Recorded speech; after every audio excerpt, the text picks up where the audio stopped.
Now batting, second baseman number 20, Jake Garella.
That brings up left fielder number 27, Parker Snitinski.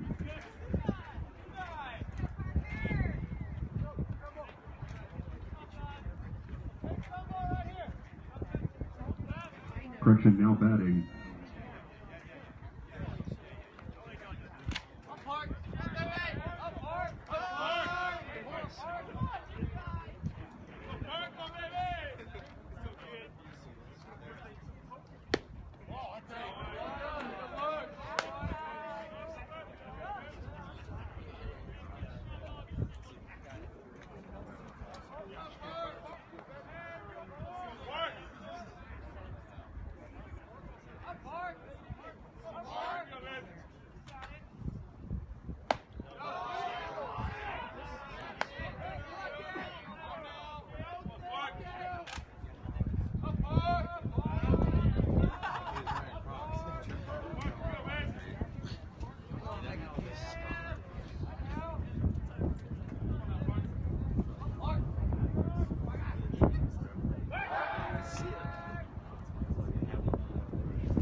Next up, third baseman number 16, Carter Hanford.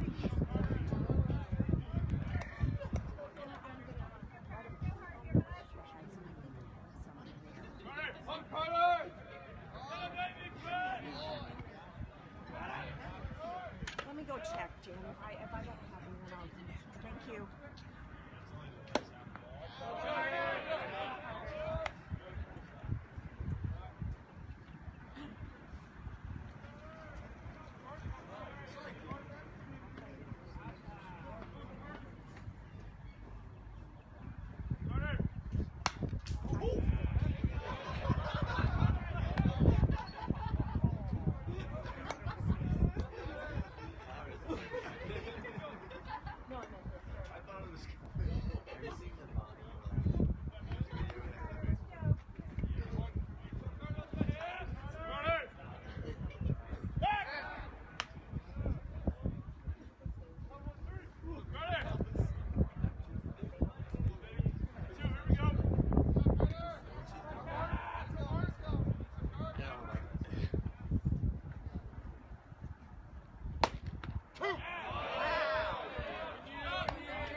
for the Dogs, second baseman, number 3, Zach Jerome.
That brings up center fielder number 5, Tyler Houston. Hey, get your numbers up. I had to get my numbers up. Now I got it like they gave it to me. But I took it, they ain't give it to me. She really do it to me.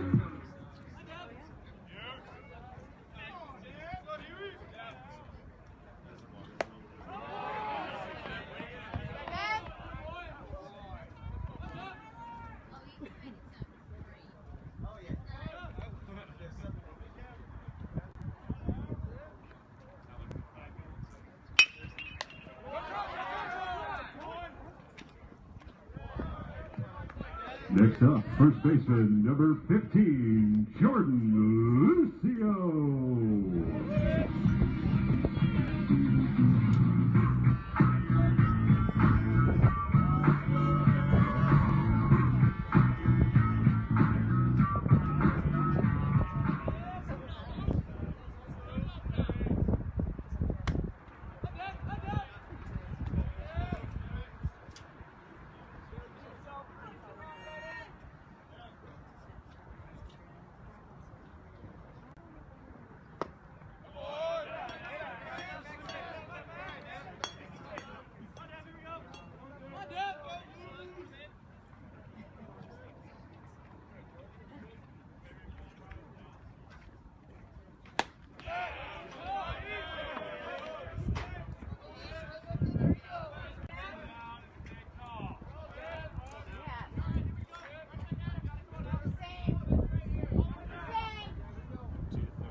Leading off the top of the second for the Billikens, shortstop number 9, Alex King.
Now batting right fielder number 19, Trent Limecooler.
brings up the DH, number 4, Griffin Robinson.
Leading off the second for the Dogs, shortstop, number 4, Michael Hartnagel.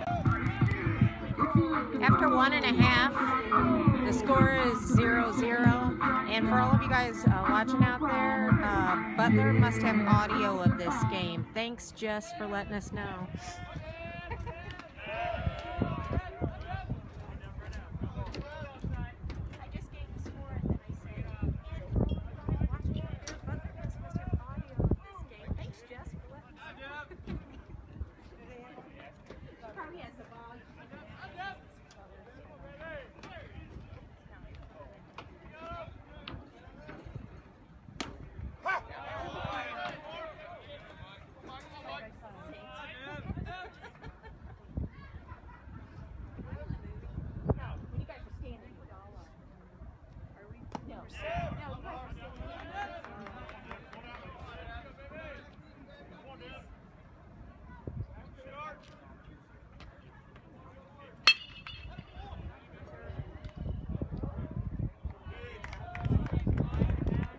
That brings up right fielder, number 9, Gary Parker.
Next up, catcher number 32, Duncan Hewitt.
Next up, DH number 33, Connor Christman.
Defensive substitution for the Dogs. In at first, number 22, Garrett Christman.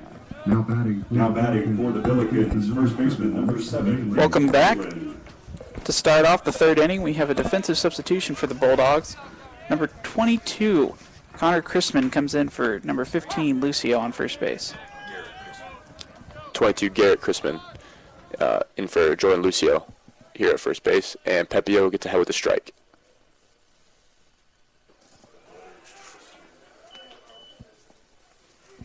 Nick Malin is the Billiken batter. 1-1 count now for the Bulldogs. Here's Pepio again. Strike now. 1-2's the count. Outside corner there, great spot. Location from Pepio ahead in the count. Let's see if he can put him away.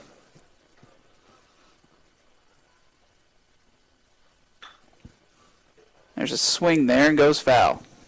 Good job, Pepio, to change eye location there from Malin. He was outside the previous pitch, goes inside there, and he got in on Malin's hand. Malin was just able to fight it off, foul ball.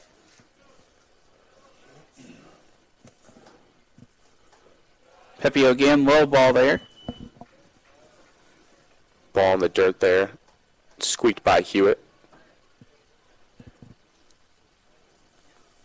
This is where, as a pitcher, Pepio, you want to attack the hitter. You don't want to go full with him, and you want to try to get him out right here with this pitch. Here we go, 2-2 count. Pepio throws. Hit by Malin. Right field and out. Next up, catcher. Garrett Parker able to make the play. Routine put out there and right for Garrett Parker, just a few steps back to his left for the put out there. But not a bad at bat for Malin as the 8-hitter.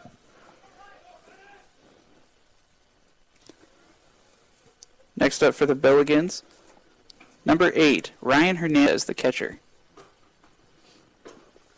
First pitch is a strike. Hernandez, a freshman, hitting 174, making his 6th start. So he's looking to kind of build that average up here as the 9-hole hitter.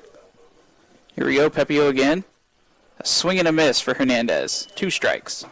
Pitch probably would have been a ball if Hernandez had not swung. He was chasing there, but once again, another good pitch from Pepio to change his location, change his eye level, going high and inside after the low outside pitch. 3rd strike, swinging. 2 outs here for Pepio. Back to the top of the It's pretty easy there for Pepio. He just went right after him with fastballs, changed his location, and was able to blow him by Hernandez. Hernandez couldn't keep up with the speed of Pepio's fastball. Back to the top of the lineup here for the Billikens, Aaron Chase. Second time now through the lineup. Let's see if Pepio shows him more of his arsenal to get through again, because the second time the batters have all seen him once at this point. First pitch to Case is a strike. And you see there, he started off him with the curveball instead of the fastball like he did the first at bat.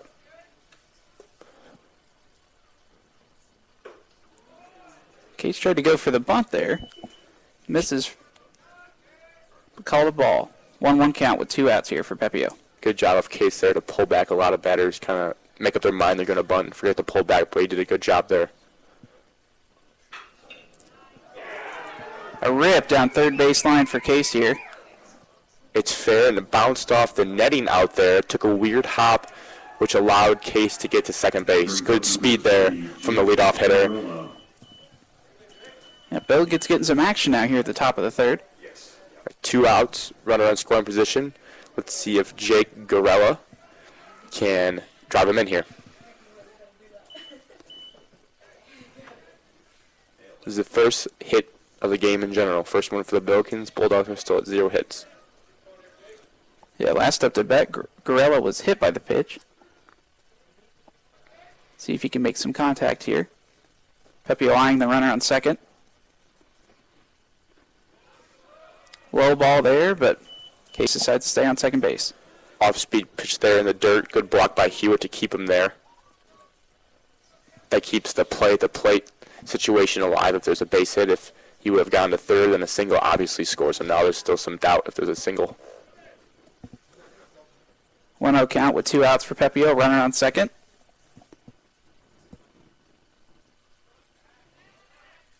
Pepio steps off the rubber there to kind of keep Case in check, even though no one's really holding him on there at second base right now.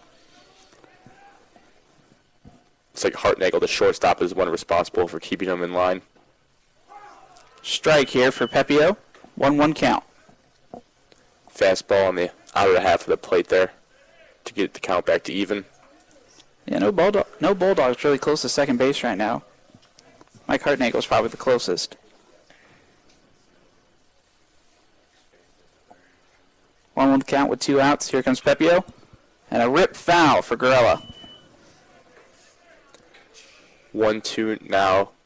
Pepio looking to get Gorella out without letting that run at second come home.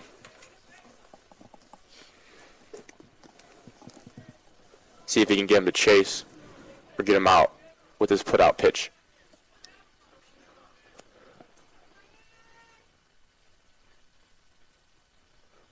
Here comes Pepio. Gorella swings and splits between shortstop and third base. Case is coming home. Hewitt had the ball right when Case slid in, but umpire calls him safe. Gorella advances to second base with the double. Wow, that was some close play down there. Close play at the plate. Clutch piece of hitting, a single there before Gorella was able to go to second on the throw. It was a great throw from left fielder Moranto, right on the button, the hopper, and good job of Hewitt to stand in there, but Case was able to get his foot in there just in time. Gorella was able to pull what looked like a changeup that kind of missed down the middle of the plate through the 6-hole gap. Scores 1-0 here with 2 outs for the Bulldogs. Runner on second. First throw to Sinkowski. Parker Snitinsky now here in the batter's box. Man on second, Gorella on second now. Billikens looking to do more damage in the inning. 0-1 count.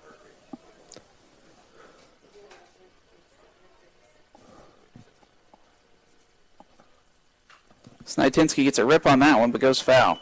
Fouls it straight back into the net. Did not miss by much there, but he's in an 0-2 hole. Now Pepio can be selective about where he wants to throw this pitch. Yeah, with 2 outs here for the Dogs, you'd like to retire the batter without having to advance the runner. You definitely want to limit as much damage as possible. Limit to 1 run wouldn't be the worst thing in the world. Another rip by Snite. Goes foul. Snitinsky battling here in his 2-strike protective approach at the plate. Doesn't want to strike out looking. So he's going to protect and swing out some pitches that may be outside the strike zone.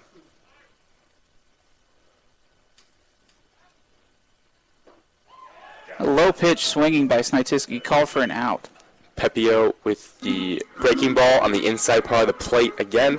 Snitinsky just a little golf swing down by his shins and swung right through it. With that, the Billikens do get 1 run in the inning from a Jake Gorella single. Aaron Case scored. So the Billikens lead 1-0 as we head to the bottom of the third. You're listening to Butler Baseball on Indie Blue Radio. We'll be back after the break.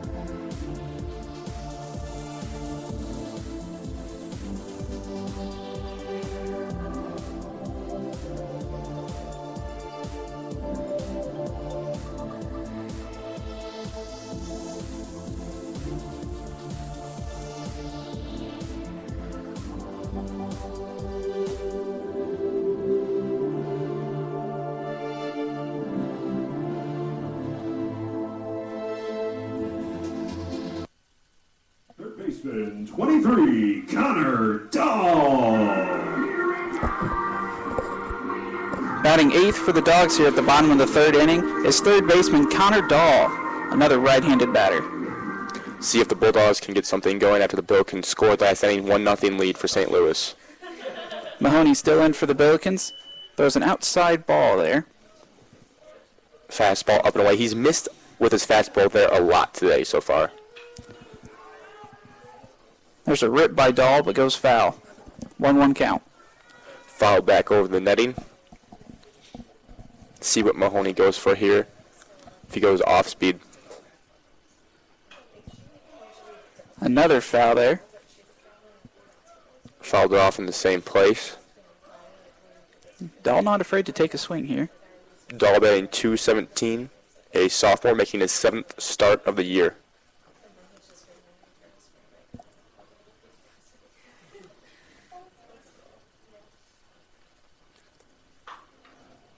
Hit by Dahl. This time goes foul off the third baseline. Looping breaking ball there from Mahoney. Dahl was early on it, but was able to get a piece of it to foul it off to keep his at-bat alive. Yep, staying alive here with a 1-2 count. And that's what you want to do. Protect when you have 2 strikes. Here's Mahoney again. Again, Dahl with a foul. Back on the right. 4 foul balls now this at-bat. Working the pitch count. Solid at-bat here from Dahl.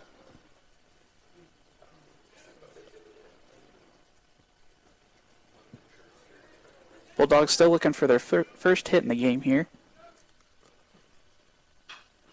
Another foul by Dahl. All his foul balls except for the one that he pulled have all gone back and to the right over the netting here. Yeah, staying alive here with the 1-2 count. He's had to lean out over the plate quite a bit just to reach him. He's really in protection mode, not wanting to strike out here. Mahoney steps up and throws. Ball there, up and to the right. Fastball again. That's where Mahoney seems to be missing with his fastball. Means he's not following through on his pitch. He's kind of letting his arm stay out there and it's just tailing off. There's a nice hit that splits center and right field for Dahl here. Runs past first, but decides to come back. Number 18. Great at bat there by Dahl. Saw a lot of pitches, and that one was a fastball. They came middle of the plate in as opposed to missing outside, and he was on top of it, sliced it over the second base's head. It was in the gap, but didn't get far enough where he could go for 2. So he'll be on first base with nobody out. Batting ninth for the Bulldogs, Chris Moranto, left fielder.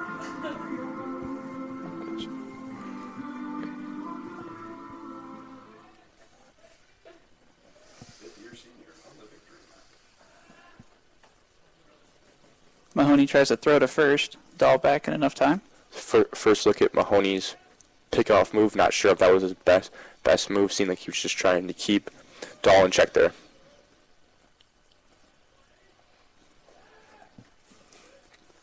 Again, tries to throw off first.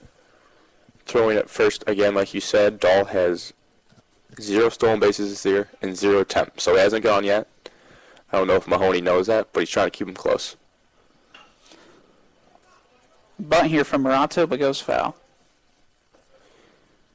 Yeah, Moranto squared up nicely there, but he pushed it too far to the left, couldn't keep it fair. Yeah, with no outs here, I would guess they're just trying to advance the runner. Yeah, definitely a sacrifice bunt there to get Dahl on second base, try to get something going.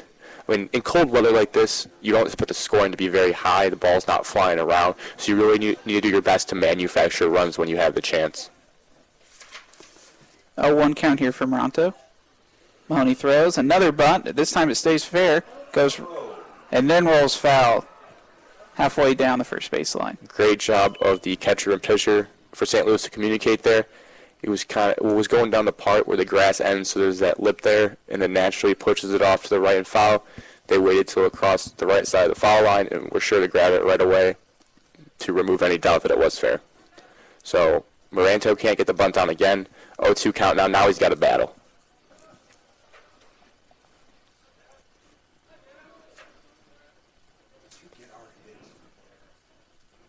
Mahoney throws to first again.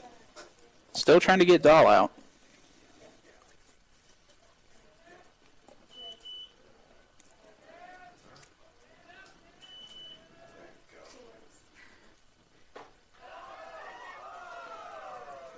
Pitch there from Mahoney. Called ball. Got a lot of feedback from the crowd there. It was a breaking pitch, started high, and to the umpire, still too high, but it came down in the middle part of the plate. 1-2 count here from Mahoney. Decides to throw back again to first. Dahl's still safe. 4 times now he's tried to pick off Dahl, whose lead isn't crazy big. I don't know what Mahoney's worried about over there. Moronto goes down with a third strike swing. Mahoney goes back to a breaking pitch. Didn't seem like Moranto was expecting it. He was out in front and struck out. Bulldogs back to the top of the order now with Zach Giroux, second baseman, stepping up to the plate. Giroux sparked the comeback. He was the one who got a single to get on base to kind of get that 8th inning going. One out here. Let's see if he can move all around the base pass. Bulldogs would like to see him repeat here. First pitch to Giroux is a low ball. Giroux lined out in his first at-bat. Made great contact with the ball, but it was right at the first baseman.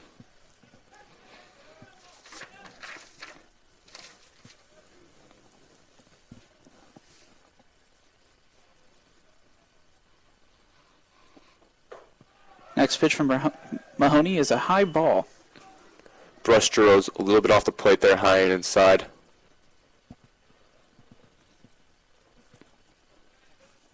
Giroux ahead in the count here, 2-0. There's Mahoney again, this time right outside. 3-0 count with 1 out.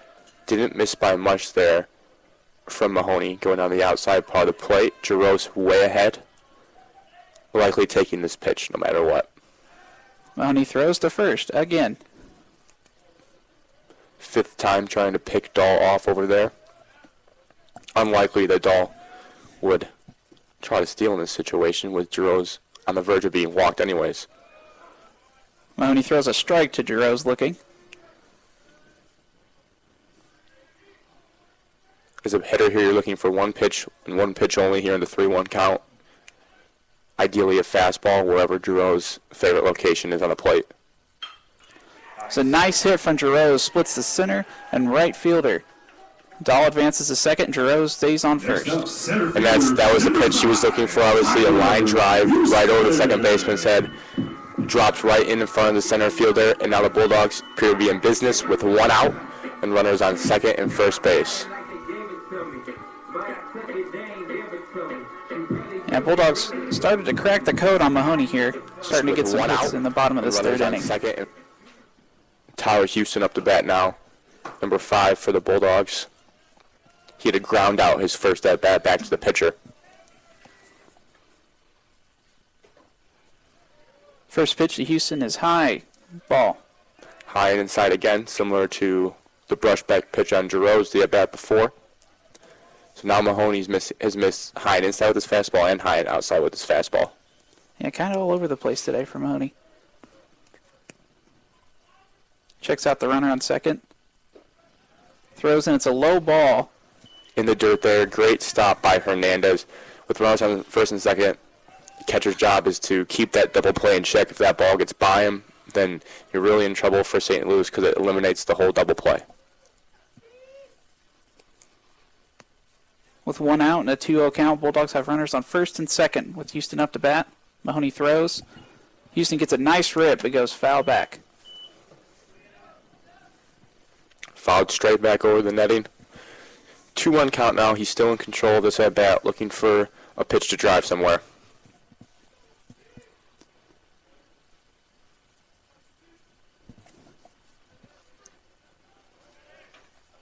Mahoney checks out the runners. Throws to Houston. Outside ball.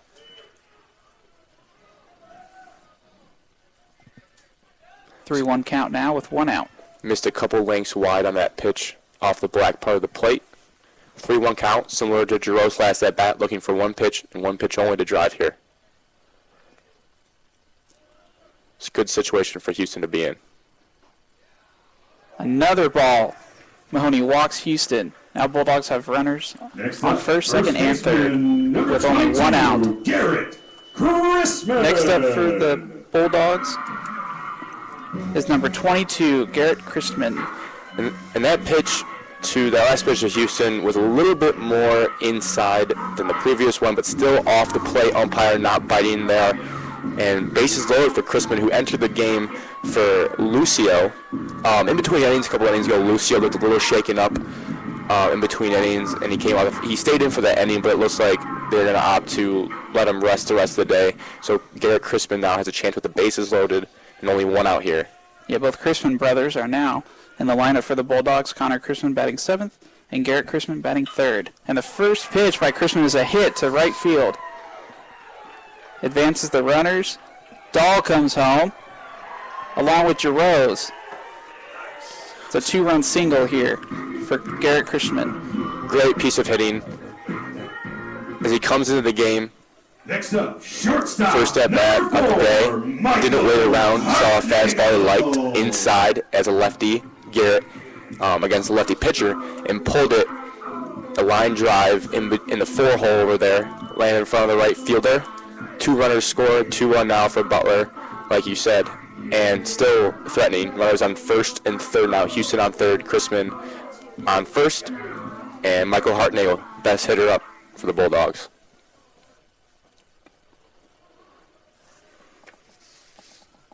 First pitch by Mahoney is a low ball.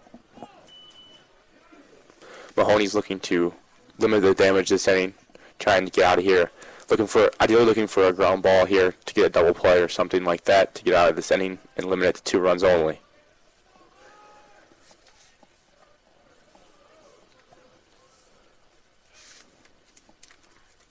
Mahoney again. Hartnagel gets a piece of this one but goes foul off to the right. And with these batters, we've seen their second time through the lineup getting more contact against Mahoney. And the Bulldogs are starting to figure out the pitcher. With runners on first and third, we have a 1-1 count with 1 out. Bulldogs lead 2-1 in the third.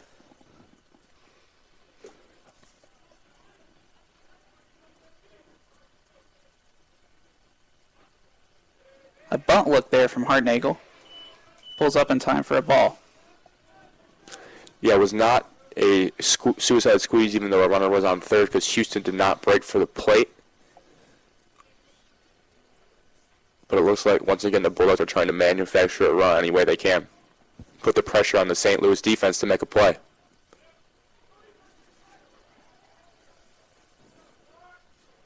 Mahoney again. Hartnagel gets a piece of that one. A high ball over center field. Center fielder catches it, throws it in. Houston breaks for home and makes it. Great piece of hitting there by Hartnagel, doing his job, not trying to do too much. You know that situation with less than 2 outs and a man on third, all you need is a deep enough fly ball to the outfield, and that's exactly what it did to center field. And Houston was able to easily score there. So that was 2 outs, 3-1 Bulldogs, and there is a runner on first still. Next up to bat for the Bulldogs is left-handed batter Garrick Parker. 2 outs here for the Bulldogs. Mahoney's first pitch. It's a check swing. Home plate ump appealed to the middle of the infield umpire and called it a strike. Another check swing from Parker. This time it's called a strike with a 1-1 count. 1-1 here on Parker.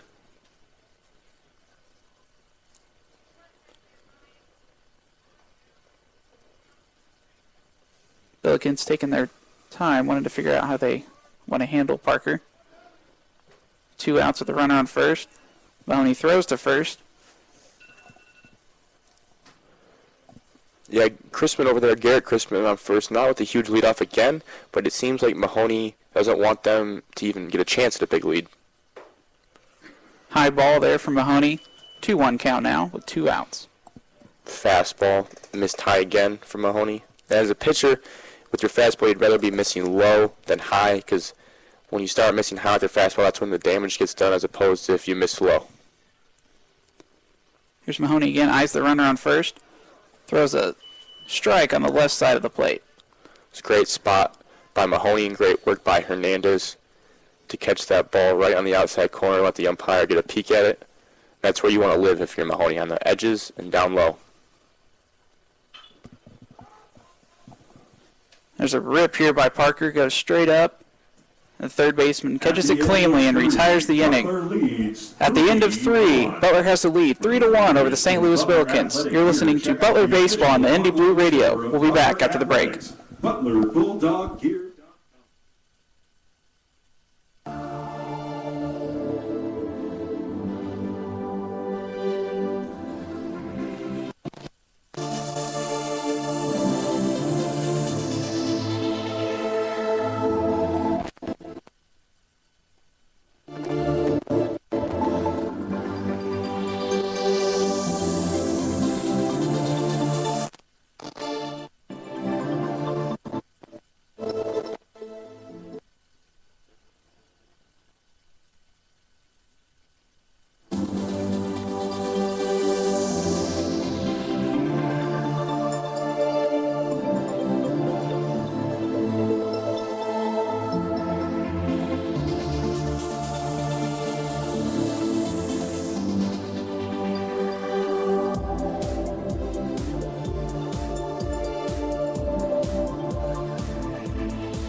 begin the fourth inning for the Billikens.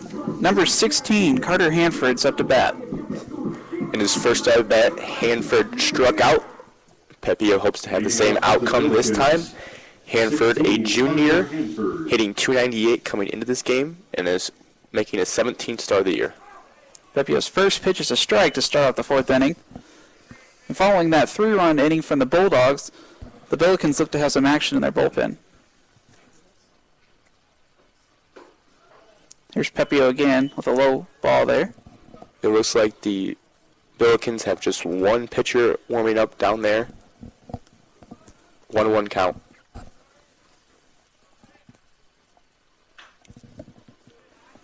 Nice rip from Hanford there, but goes fouled off to the right.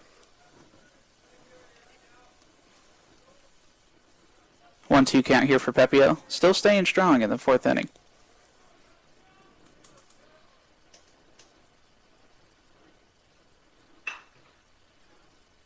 There's a ground ball to second. Over to first for the out. Next up, shortstop number 9. Looked like Pepio may have not hit the spot he exactly wanted to there, but nevertheless got the ground ball to the second baseman, which is what you want. Up that much in the count. Wasn't a very hardly hit ball. 1 out in the inning now. Next up for the Billikens is number 9, Alex King. Alex King hitting .345 for the St. Louis team coming into today. Started off the at-bat. There's a foul tip. It was a... Can't tell if it was a foul tip or he checked swing, and his bat was right in the eye path of Hewitt. It was in the eye path of Hewitt, and he kind of deflected off of Hewitt because he couldn't see it because his bat was right there. It's an 0-2 count for Pepio early here with 1 out. Pepio is attacking with his fastball, filling up the zone, and getting ahead in the count, which is what you want to see. Ooh, real close inside ball there for Pepio. Almost grazed King. Breaking ball, didn't break enough over the plate. Lucky there to not have hit King and put him on base even though he's up 0-2. 1-2 is now the count. Here's Pepio again. Another rip by King, foul. One with the fastball there. King kind of had a late swing, but got enough to foul it straight back into the net. 1-2 count now with 1 out for Pepio. Bulldogs lead 3-1 at the top of the fourth. Another foul tip by King, trying to stay alive here. King's hanging around, down 1-2. The 5-hitter for St. Louis.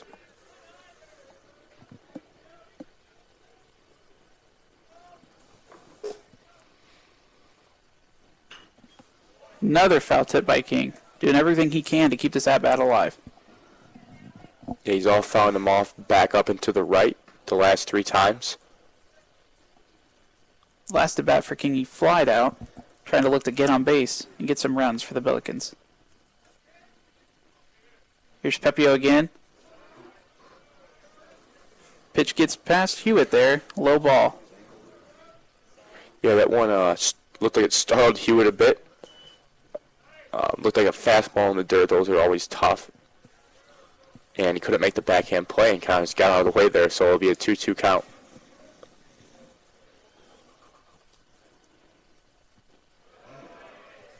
Another ball, low. Hewitt had to move to get in front of that one.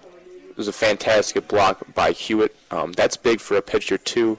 It's kind of a little thing may go unnoticed, but that Pepio has the confidence he can throw that pitch and know that Hewitt's going to stop it in case the batter swings, and they needed to get him out on the drop third. Full count here with 1 out. Pepio throws.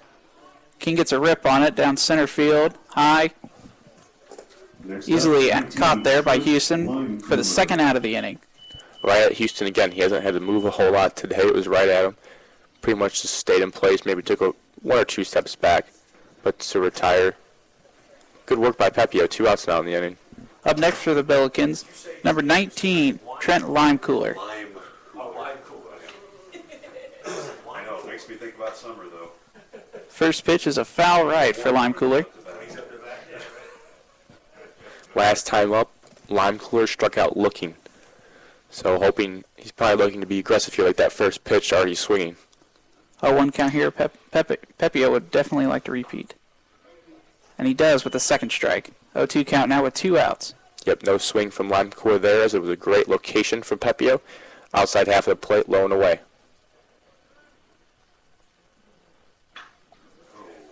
Lime Cooler hits one just left of the foul line. Lime Cooler advances to second with the slide. Great piece of hitting there by Lime Cooler. 0-2 count. He knew Pepio was pounding him on the outer half of the plate. Didn't try to do too much with it and pull it. Took it right to right field, just inside the right field foul line. And they kept kind of tailing away from the right fielder, so he was able to get a double out of it. And 2 outs now, the Billikens will look to try to score the second run of the day. Next up to bat for the Billikens is number 4, Griffin Robinson.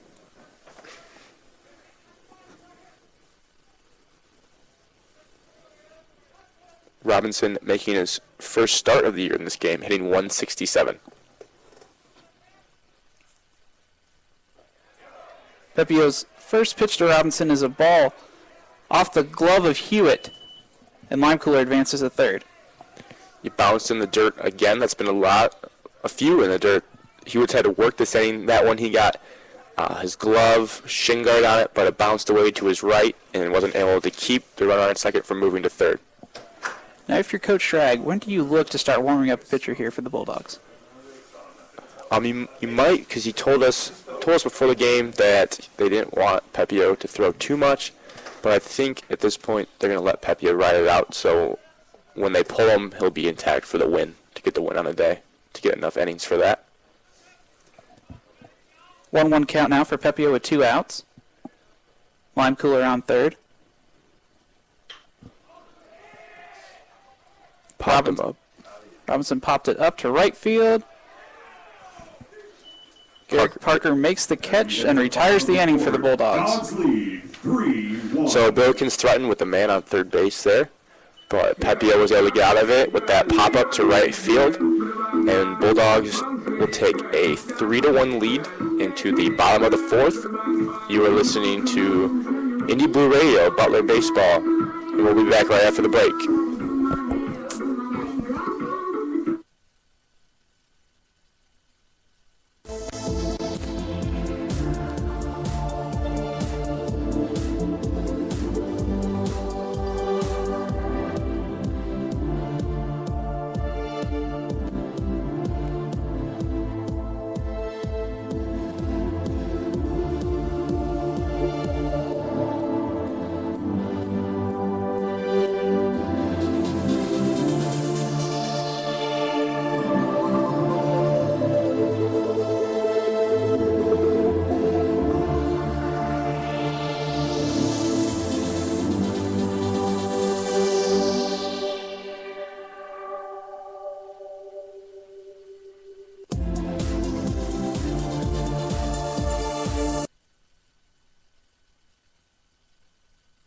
Off the bottom of the fourth for the Dogs, catcher number 32, Duncan Hewitt. To lead off for the bottom of the fourth inning for the Dogs is number 32, Duncan Hewitt, freshman catcher for the Bulldogs.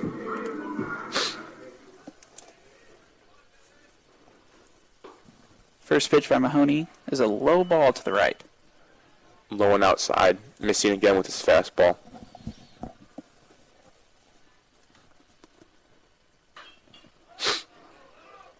Popped him up. Foul ball cleans off the top of the broadcast booth here. Yeah, Hewitt got way under that one, popped it straight up in the air. Hernandez went back to the netting to see if he can make a play on it, but out of play. Be a 1-1 count here.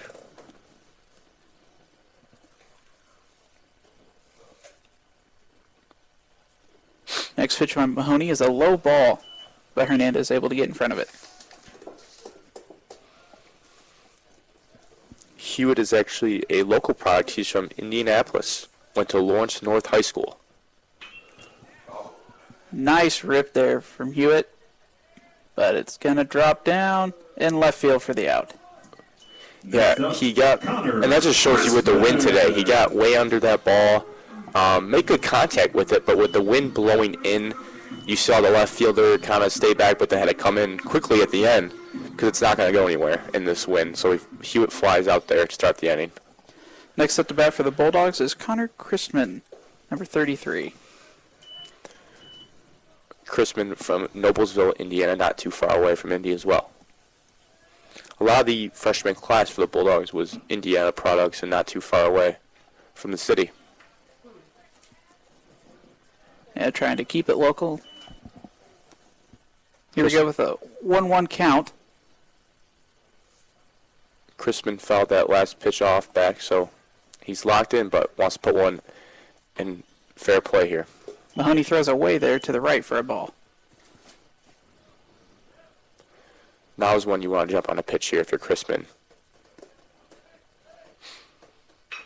2-1 count. Christman rips one to shallow right field. Is going to be able to make it to first base. Third baseman, 23. Looked like a Derek Jeter-esque single. A little bit inside down the middle, but he pulled his hands through. Was able to hit to right field, line drive through the 4-hole again.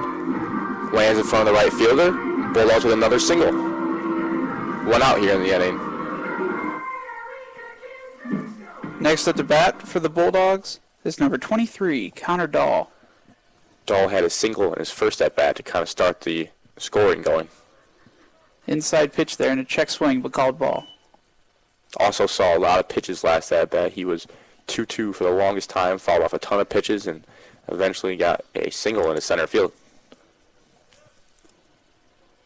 Mahoney still in for the Billikens. Dahl bunts down the third baseline. Mahoney rips one to first and gets the out.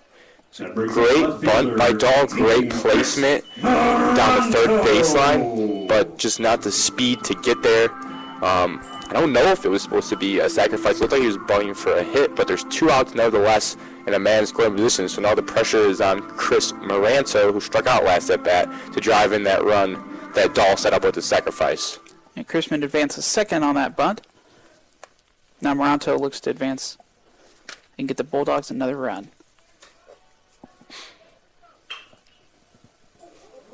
He hits right past the runner into shortstop and able to make the play to first. At the end of 4, and Moranto's out. 3-1. Yeah, routine play there. Good job of King to not get distracted by the runner in front of him. That's one of those where the base runner had to hop over the ball. King makes the throw, retires the side.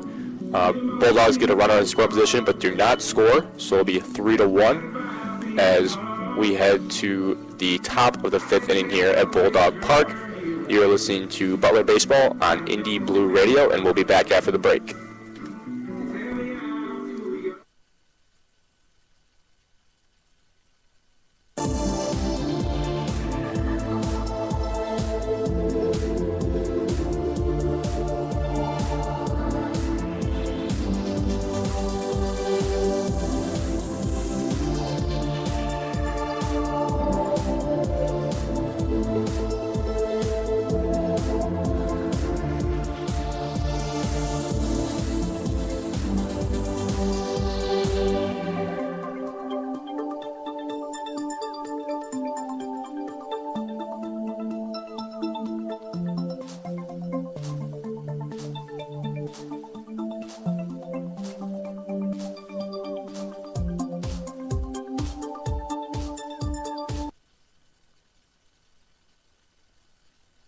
Billikens 7, Nick Malin. Welcome back. We're in the top of the 5th. Bulldogs lead 3-1 as the Billikens look to bat here. Number 7, Nick Malin steps up to the plate. The 8-9-1 hitters up for St. Louis this inning. First pitch for Pepio is a strike. Down the middle. Pepio doing a great job of getting ahead with his fastball early in the count. A hit there by Malin right into Pepio. Pepio got out of the way in time. That brings up catcher. Right back at you, up the middle. Pepio sidestepped it. Thankfully, did not get hit. Would have hit him right in the ankle if he didn't. But that's a good sign for St. Louis to have the bottom of the order produce a single, kind of like how Butler started their offense with Connor Dahl. So now they're in business with nobody out, a runner on first. We'll see if St. Louis can manufacture a run here. Next up to bat for the Billikens is number 8, Ryan Hernandez. You may look for Hernandez' bunt here, not a great average. Wants to get that man at second base. First pitch to Hernandez is a ball off the right side. Didn't show bunt there. Ahead in the count now. Could be a hit and run too, you don't know. But with the bottom of the order, you may look to try to play some small ball to move the runner on the base. 1-0 count here for Pepio. Pepio throws. Another high ball, that time over the center of the plate. Unlike Pepio to miss 2 in a row there. 2-0 count now. Now he's got to start with the strike. You just got to start with 1 strike and go from there.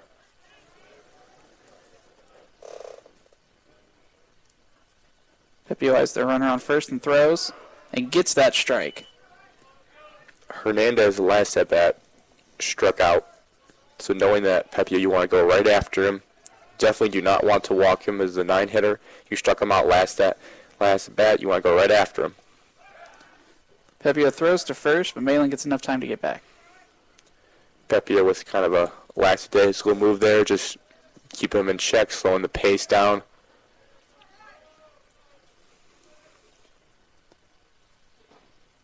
Another strike for Pepio. Inside part of the plate there, great spot. Froze Hernandez. Even count at 2-2 here for Pepio.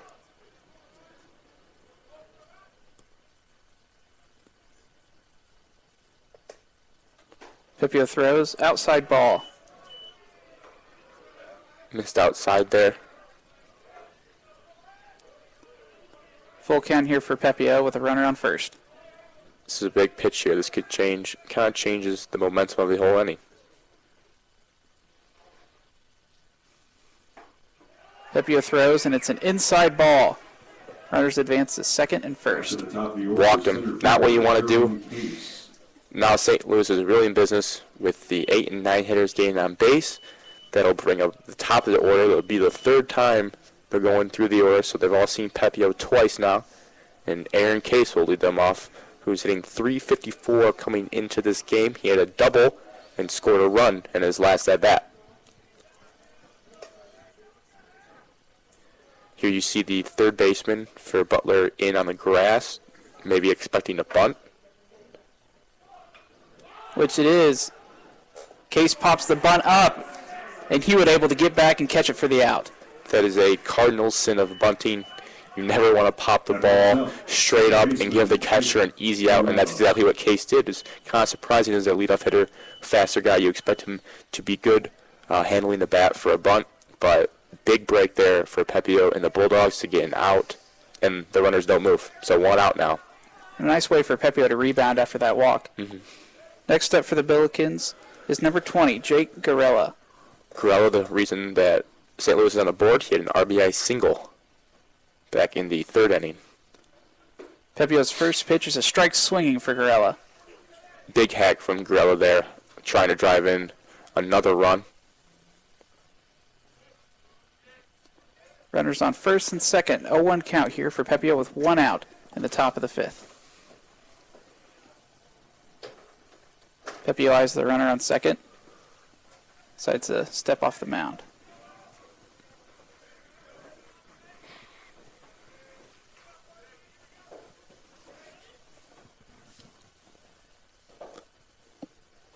Pepio gets set here. Steps off the mound again. Pepio seems to be a little bit concerned with Malin on second base. Again, like a previous time in the game, no one's really holding him on, but just kind of keeping him in check. Pitch by Pepio is a low ball. 1-1 count with 1 out. Not a bad miss there from Pepio. Was up in the count. Wanted to see if Garella would chase something low, but he didn't. Has a chance to get ahead 1-2 here.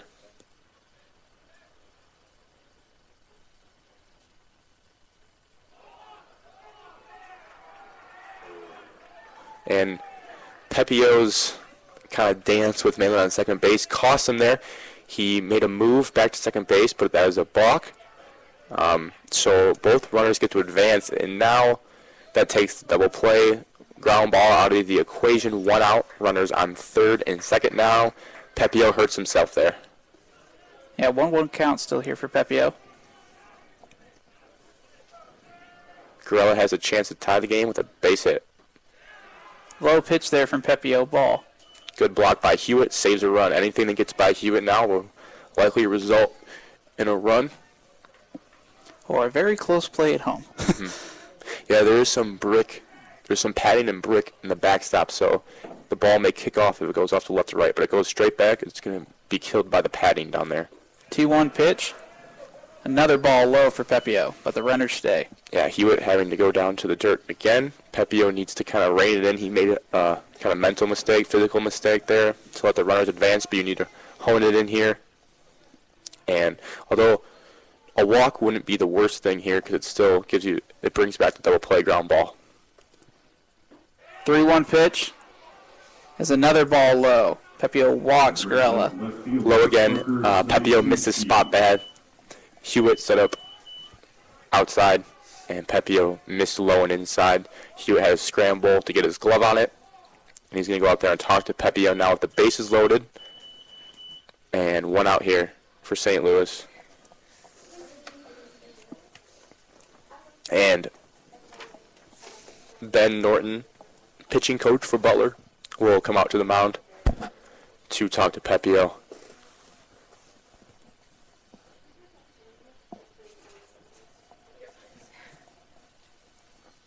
Up to bat will be the 3-hitter for St. Louis, Parker Snitinsky.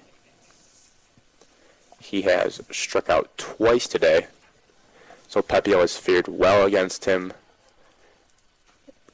And as the meeting's going on, umpire looks to come break up. There is action in Butler's bullpen going to get loose, so we'll see how much longer Pepio's day is. On the other hand, from the action in St. Louis's bullpen, it's now kind of calmed down. Don't see much going on over there. No one warming up now. There was someone warming up earlier. Mahoney's really only had, his fastball control hasn't been great, but he only had one bad inning. Pepio's been in control for the most part. We'll see how much longer he goes as we resume play. First pitch back from the break is a strike for Pepio. That's a good sign. You had a long break there to go talk to him, settle him down, and he comes back with a strike right away. That's what you want to see.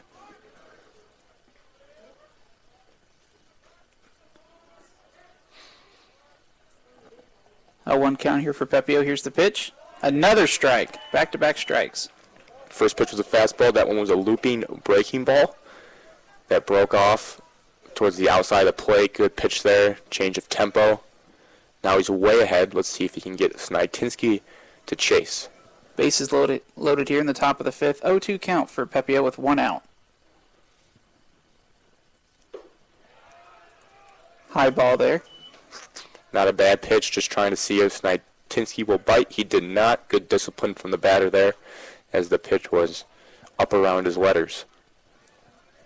Bulldogs looking to hold on to their 3-1 lead here. 1-2 count. Pepio steps up to throw. A rip down the third base line and stays fair for Snitinsky. Runners advance here for Billikens. Snitinsky with a triple. Bases clearing triple there on a 1-2 count.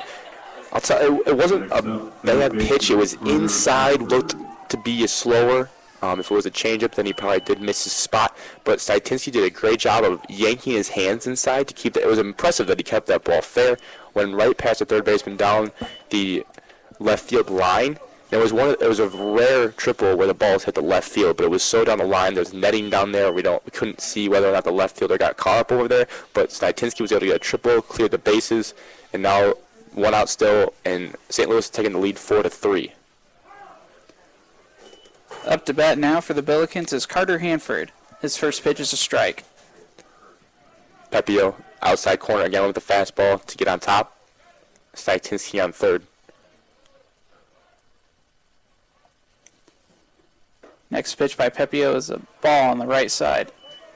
Snitinsky's taking a big lead on third. Keeps inching up there every pitch. Well, he showed he has speed legging out that triple that he hit to left field.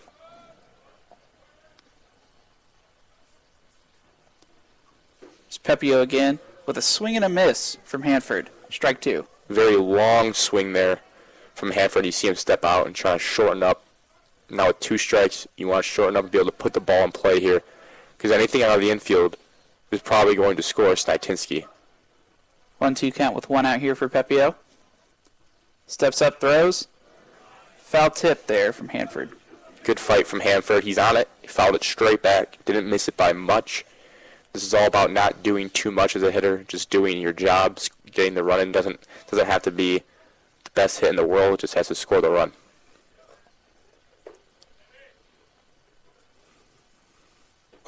Pepio steps up and gets way inside. Almost hits Hanford. Yeah, it almost looked like it skimmed his jersey, but it must not have. Umpires got closer look than we do. It was 2-2 now. Pepio has shown that he's not afraid to come inside all game long, but it almost cost him there.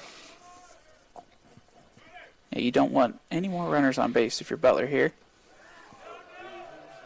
Pepio's next pitch is low in the dirt for a ball. Snitinsky looked to advance, but decided to stay on third. Great piece of blocking there by Hewitt to keep that one in front. Bounced off of him and went back a little bit, but the impact it had on his chest protector, he got a piece of it so he didn't go all the way back to the backstop and keep Snitinsky at third. Next pitch from Pepio is a ball and walks Hanford. Alex King. Not the worst outcome, not the worst walk in the world. 1 out still. Now really, Pepio, you're looking for a ground ball here. Turn 2 and get out of the inning with the damage at 3 runs. Catcher Duncan Hewitt takes a second to talk with Pepio. As number 9, Alex King steps up to the plate for the Billikens. Yeah, it looks like Hewitt is trying to provide some time for the relievers and the bullpen to warm up.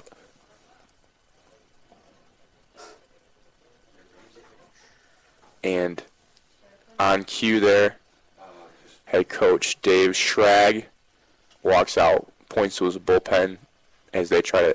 The bullpen is interesting because you can't see the people warming up from our vantage point, and it looks like it's behind the fence out there, but they signaled him in, and we'll get the reliever's number as soon as he comes into play here. That'll be Pepio's day here. Pitched 4 in the 3rd innings here for Butler. Gave up 5 hits and 4 earned runs. I think it wasn't a bad outing by any means for Pepio, especially as a freshman in this cold weather like this, but his balk really hurt him. It was of his own doing. But other than that, it was a solid start for him. Had limited them to only 1 run until that inning. Looks like the relief pitcher for the Bulldogs will be number 17, Quentin Miller. Quentin Miller. Right-handed pitcher here for the Bulldogs. Yep, like you said, number 17, Quentin Miller comes in. He is a right-handed pitcher, 6'3", 190, from Pendleton, Indiana, which isn't too far away as well.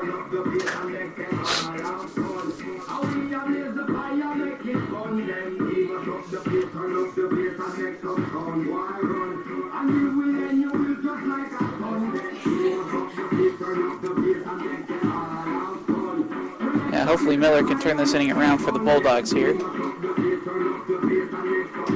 Miller is not a go-to or a typical reliever for the Bulldogs. This will be his 4th appearance of the year. He did start 1 game, so it seems that he's in the long reliever role. They've worked on trying to make him a starting pitcher with 1 appearance, but kind of in for long relief now. He posts a 9.64 ERA in those 3 appearances, and he's pitched a total of 4.2 innings this year. So not a lot of action, but enough in this case scenario. He's walked 4 batters and struck out 5. And he's put into a situation with runners on 3rd and 1st, 1 out. Top of the 5th, 4-3 St. Louis. Now batting, Alex King. Up to bat for the Billikens is number 9, Alex King.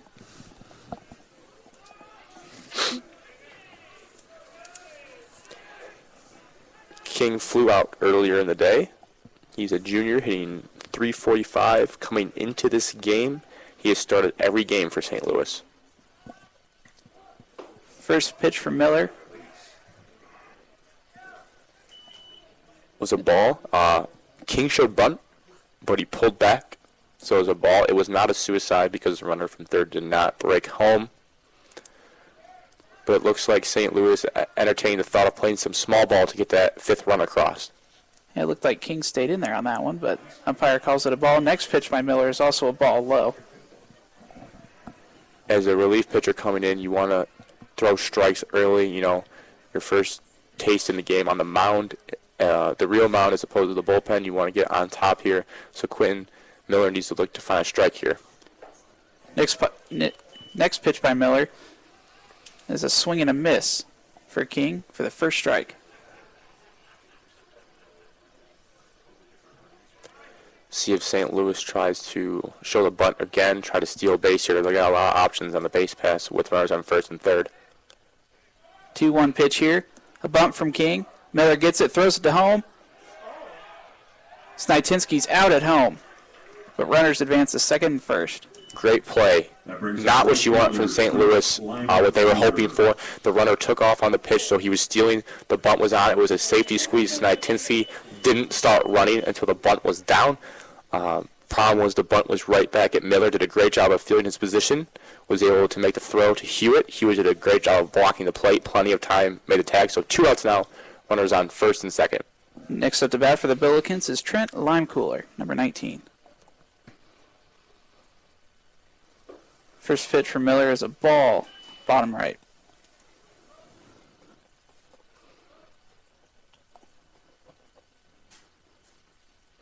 Miller looks back to get signs from the shortstop Hartnagel as they have a runner on second, so they communicate how they want to hold that runner accountable.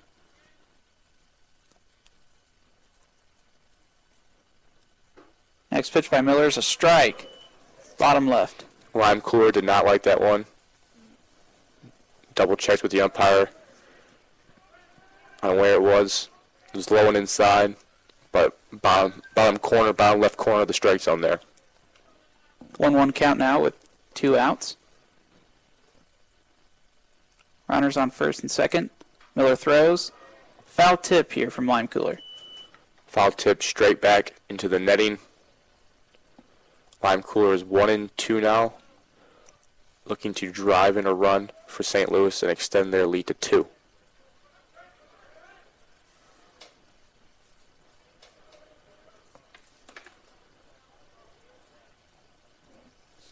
Miller has the runner on second and throws for a strike. Strikeout to end the top of the 5th inning for the Bulldogs.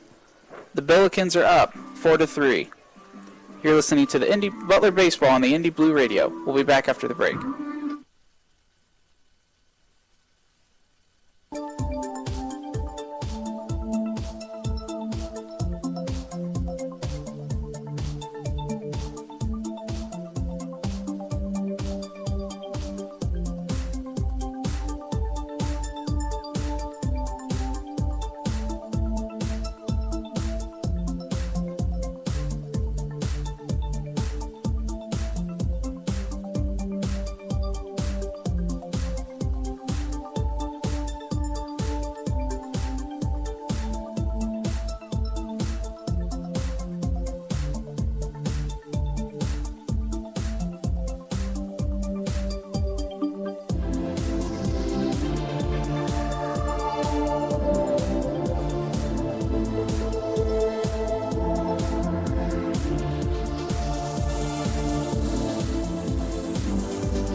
Welcome back to Butler Baseball on Indy Blue Radio. It's the bottom of the 5th inning here. The St. Louis Billikens lead 4-3 as Butler starts the inning off at the top of the batting order with Zach Jaros, second baseman.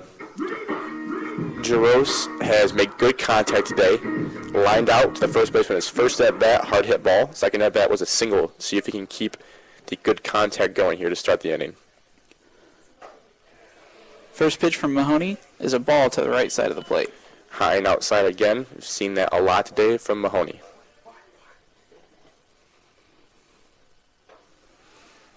Same pitch, same location. Same spot. 2-0 now. See if Jaros forces him to throw a strike. He may be taking until Mahoney proves himself. Now a low ball from Mahoney. 3-0 count. St. Louis is waving to their bullpen. They have one person warming up. Looks like if Mahoney keeps struggling here to find the strike, they'll bring him in. And on cue, he finds a strike right down the middle. 3-1 count now for Jaros. 3-1 here for Jaros. One pitch. He's looking for one pitch and one spot only to drive. Jaros hits one, splits the infielders, but the right fielder can get over in time to get under it. First out for the inning. Wasn't a bad swing. Wasn't a bad pitch from Jaros. He just got slightly under it. That it hung in the air, especially with this wind. It hung in the air long enough for the right fielder to make a play on it. So that'll be one out. And Mahoney catches a break there. He was 3-0 and finds a way to get an out there in that at bat. Next up to bat for the Bulldogs is number 5, Tyler Houston.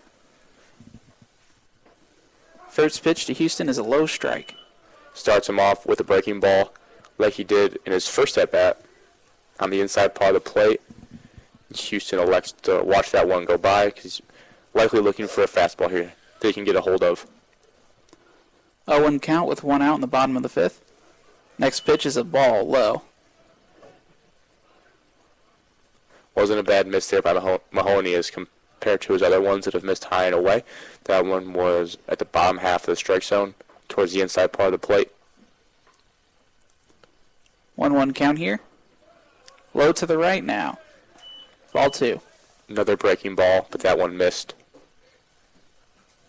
Houston has a chance to drive a pitch here if it's in the zone and he likes it.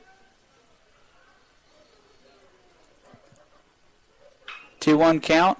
Houston rips one to third baseman. He can't handle it and it bounces off his glove. Houston makes it to first base. Now coming to the plate. A line shot right at the third baseman. Tough one there for the third baseman. Handle got on him quick. At the end of the day, it's probably an error because he had a chance to make the catch. It was almost like self-defense. He put his glove up in front of his face so it wouldn't hit him. I believe the official scoring, though, will be a hit for Houston there as he gets this Bulldog offense going in the bottom of the 5th. One out now. Next up to bat is number 22, Garrett Chrisman. Chrisman with a clutch 2 RBI single in his last at bat.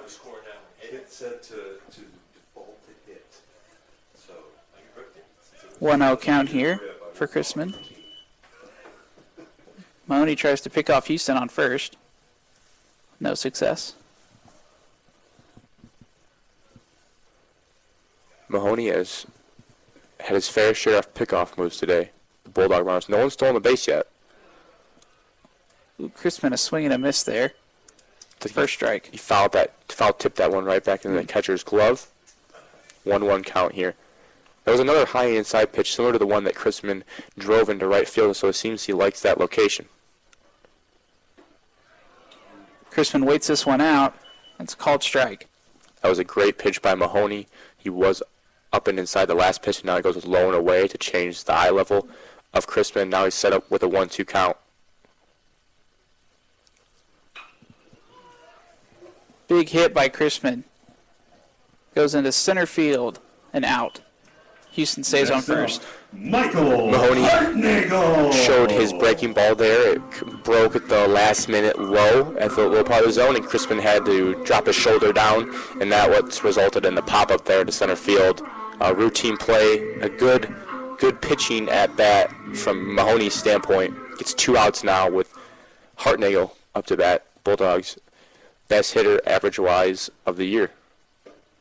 First pitch to Hartnagel is a strike inside.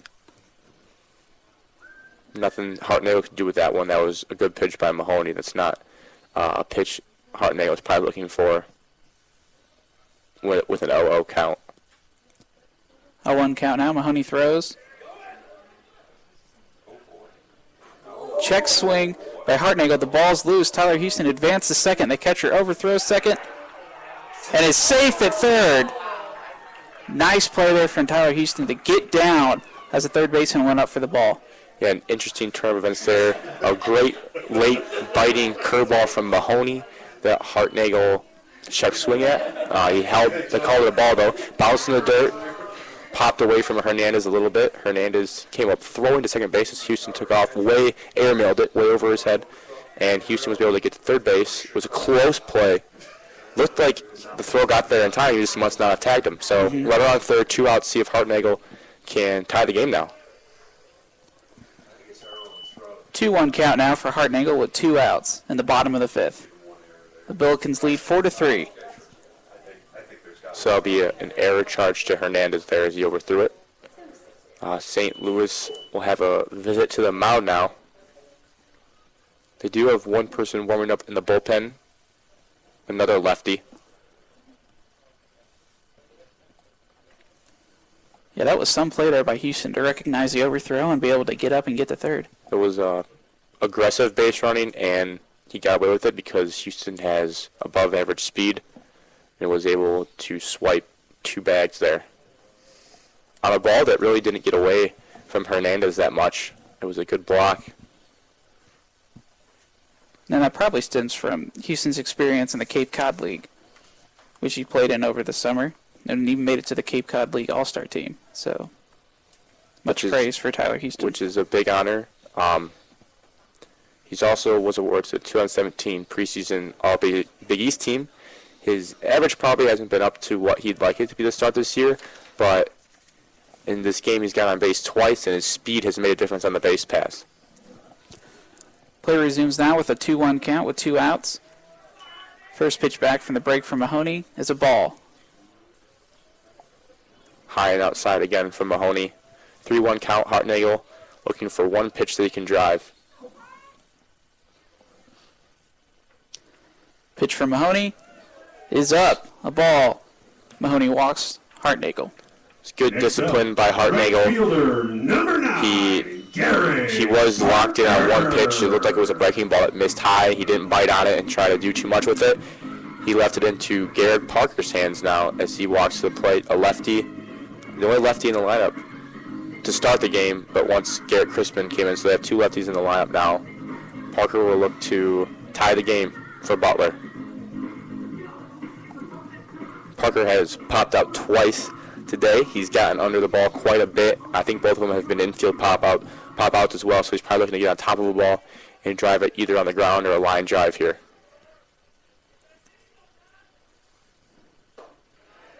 Mahoney starts off the bat with a ball up high as Hartnagel steals second. Hartnagel takes second there, no throw down. Yeah, Hernandez had to think twice about throwing that ball to second base again. Yeah, they were testing him to see if what they would do, kind of see if they could take a free base because it presented itself. 1-0 count now for Parker. And with 2 outs, St. Louis probably elected not to throw down because they're more focused on the batter. If they get the batter out, no damage is done. But on the flip side now, if Parker can get a base hit, Butler can take the lead. 2-0 count now for Parker. 2 outs in the inning. The Billikens lead 4-3. Mahoney steps up and throws. Strike.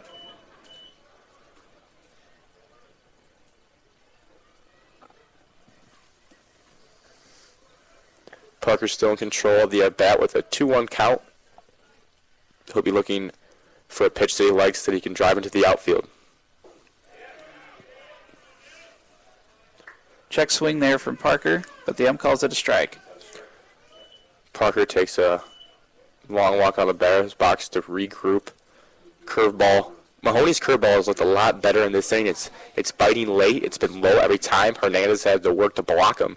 But if the Butler players are swinging at it in the dirt, then that's where we're going to continue to throw it. But also a lot of pressure on Hernandez to keep the ball in front of him. So if a ball gets away from him like it had earlier in the inning, Houston may be able to get home with his quick speed and tie the game. 2-2 count now with 2 outs. Mahoney throws.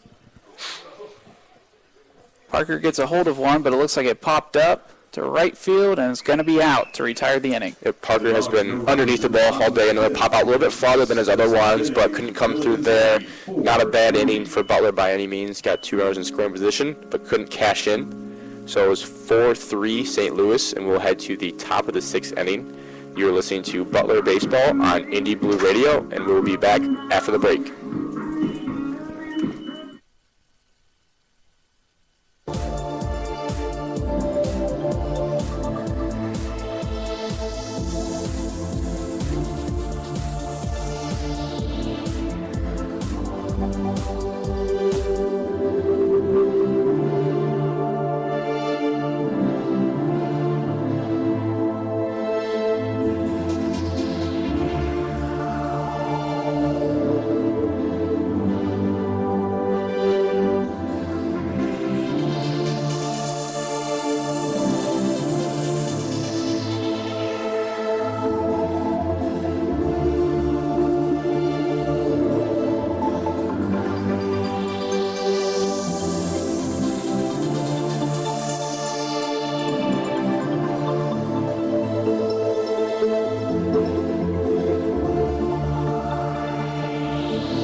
Welcome back to Butler Park,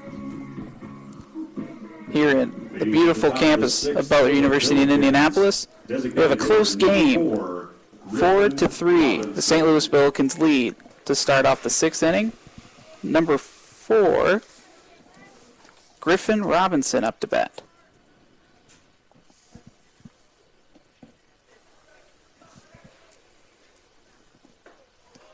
First pitch to Robinson is a high ball from Miller. Robinson hitting 167 on the year coming in. Like we said earlier, he's starting his first game. He struck out once earlier today. Second pitch for Miller is a low ball now.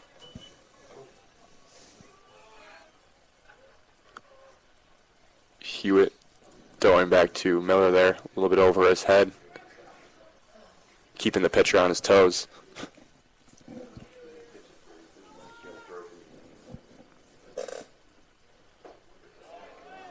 Third ball here from Miller. Yeah, and when Miller came in last inning, he started throwing strikes right away, but he kind of got out of it by feeling his position well and getting that out at home on the bunt. But now it's 3-0. And Miller walks Robinson. Not how you want to start an inning as a pitcher anytime, putting the leadoff man of the inning on with a walk that usually always comes back to haunt you in some way on the scoreboard. But we'll see if Miller can get a ground ball here to get a double play. Haven't seen a double play yet, ground ball double play yet here today, but Miller will be looking to induce a ground ball here for that possibility. Next up to bat for the Billikens is number 7, Nick Malin.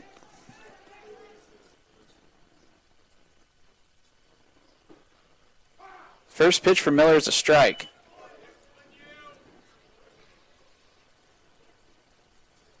A lot better start here on this batter than the previous one for Miller.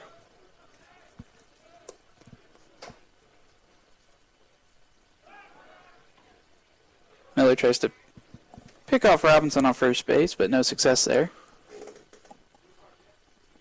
Robinson has 0 attempted steals and 0 bases stolen this year.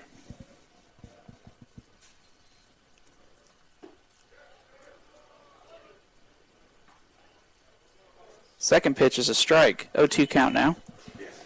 Checked his swing there. The home umpire didn't even appeal to first. Said he did. Did go around. So 0-2 now. Miller way out in front. See if he can get Malin to chase.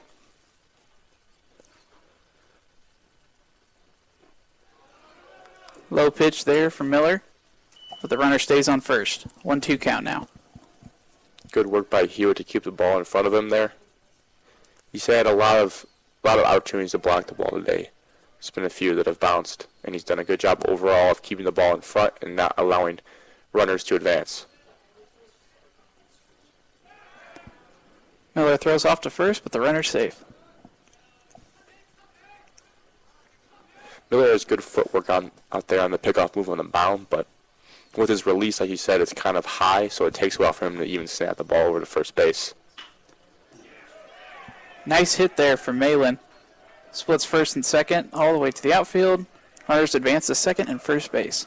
Great piece of hitting there from Malin. Ryan Hernandez. Pulled his hands through on kind of an inside pitch and was able to push it through the right side. So now St. Louis has nobody out. Runners on first and second. And St. Louis is the bottom part of the order, 7, 8, 9 hitters, have done a good job of getting on base to provide the top of the order with runners on base to do some damage, and they're doing that again in this inning. Next at the bat for the Billikens is number 8, Ryan Hernandez.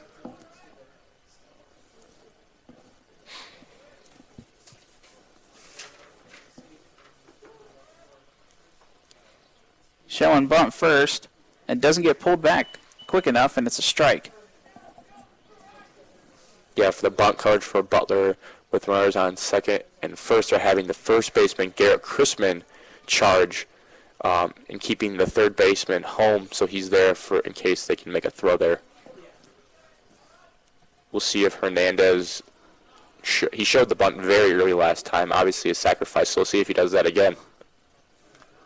Chrisman's creeping up like last time. Hernandez shows bunt now. Chrisman comes way in. Hernandez gets a piece of it, but he goes foul. 0-2 count now. That never makes a coach happy when you tell your batter to get a bunt down, and next thing you know, it's 0-2. It's a sacrifice. You're giving yourself up. You just want to get the ball in play. Ideally, not right back at the pitcher. But now Hernandez has to battle and fight. You don't want to strike out in this situation. You want to find a way to move the runners.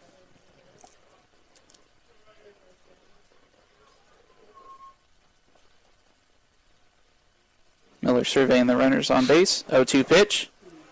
It's a ball off to the right. Not a bad miss by Miller.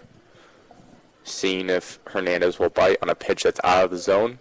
It'd be big of Miller to get an out by himself here. Strike a guy out and get one out in this inning. That way, double play ball would end the inning with the next batter. 1-2 count now. Miller spins. Doesn't throw the ball at second, but spins to keep the runner on second base in check. And kind of an odd move there from Miller. Lifted his leg, kind of paused, and turned his whole body clockwise there. Hernandez cracks one right to third. But the runner at second safe. That was a nice catch there from Connor Dahl. A line drive from Hernandez right to the third baseman, Connor Dahl. Dahl just stuck his glove out, caught it. The second baseman, Jarosz, was there. He was running to the bag, but a heads-up base running play by St. Louis not to get doubled up there. He got back in time. Nice defensive work there from the Bulldogs. Now the Billikens go back to the top of their order with Aaron Case. Case had a double and scored a run earlier in this game.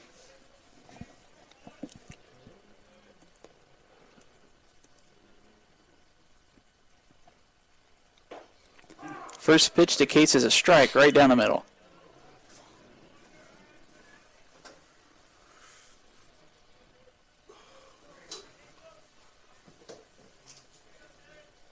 A 1 now with one out here in the top of the 6th inning.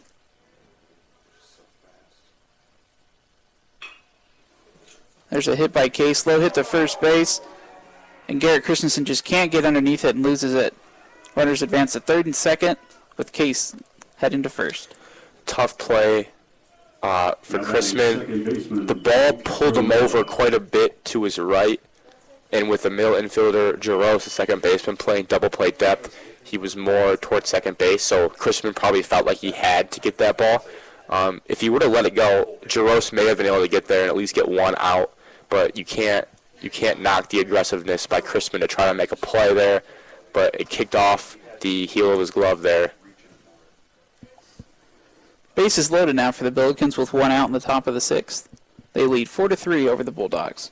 Jake Gorella up for St. Louis. He has been on. It seems like every time he's come up to bat, there's been people on base, opportunities for him to drive in runs. First pitch to Gorilla is a strike from Miller. Miller has done a good job of the last couple of batters getting on top with a strike. Let's see if he can close out a batter here with 1 out in the inning, bases loaded. 0-1 pitch is a ball to the lower right side. The corners of the infield, first and third, are creeping in here, while the middle of the infield is playing double play depth. So look for any ground ball up the middle to be a regular turn 2, while the sides will probably come home right away. Another ball there from Miller. 2-1 count now with 1 out.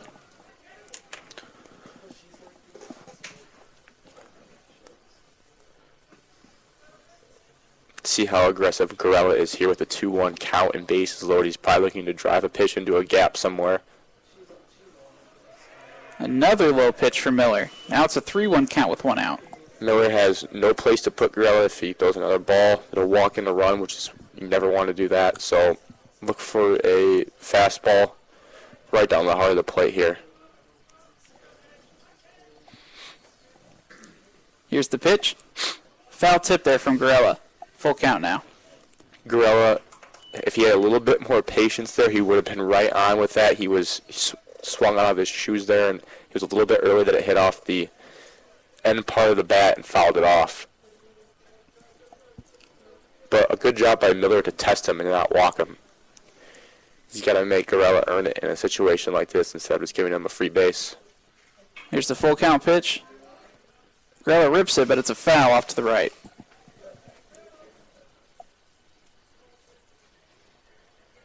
Gorilla staying alive here, trying to make something happen for the Billikens. Bases loaded.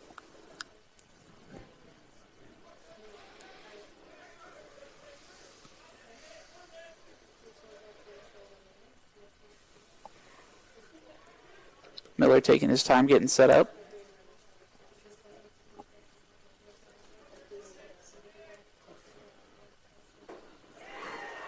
Strike swinging. Gorilla goes down for the 2nd out. Miller tested him with a fastball, another fastball there. It looked like it was down low in the strike zone, and Gorilla swung right through it. So a good job by Miller to get 1 out himself. 2 outs now. Infield will play at their normal positions. They can go to any base at this point, whatever is easiest. Next up to bat for the Billikens is number 27, Snitinsky.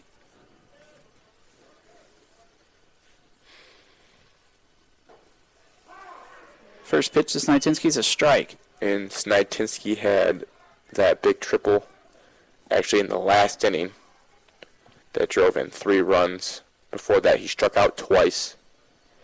So he has another opportunity to clear the bases here with 2 outs. Yeah, kind of the similar setup as last time. Second pitch to Snitinsky is a strike.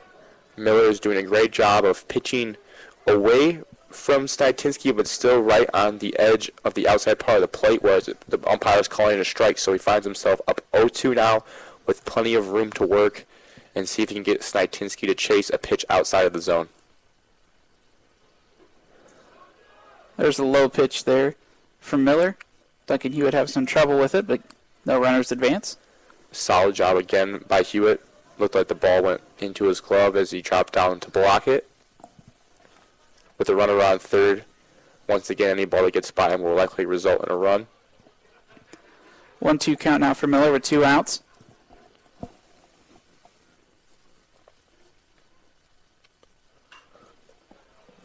There's a rip from Snitinsky, goes foul off the netting to the right.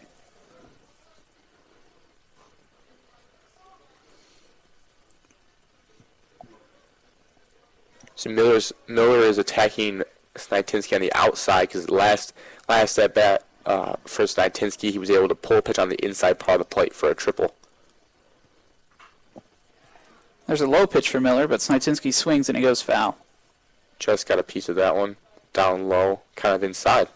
Kind of looked like similar to the pitch that Snitinsky ripped down the left field line last inning. Still a 1-2 count here, 2 outs in the top of the 6th. Bases loaded.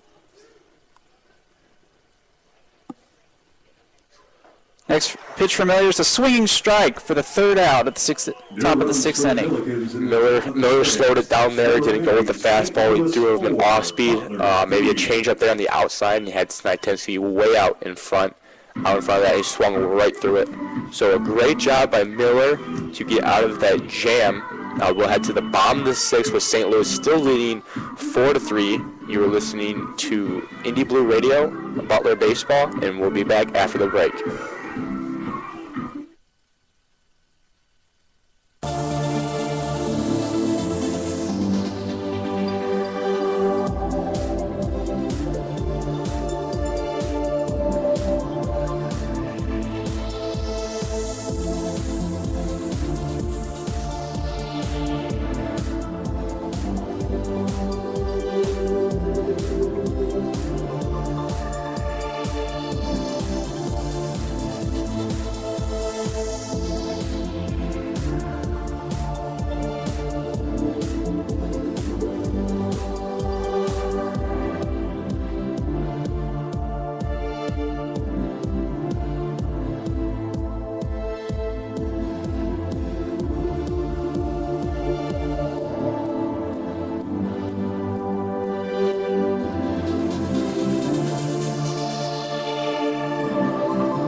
Sixth. Catcher number 32, Duncan Hewitt. Welcome back. We're in the bottom of the sixth. The St. Louis Billikens lead 4-3 as the Bulldogs take the plate. Number 32, Duncan Hewitt's up to bat.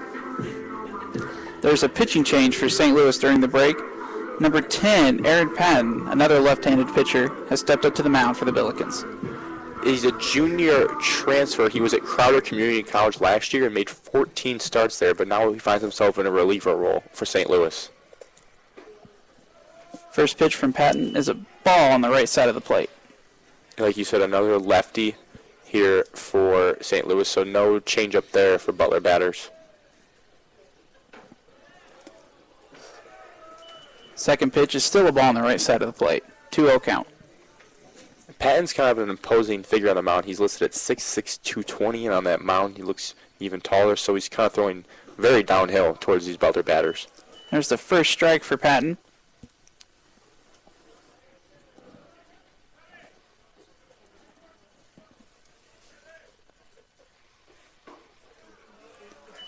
Hewitt check swings, and it's a strike. 2-2 count.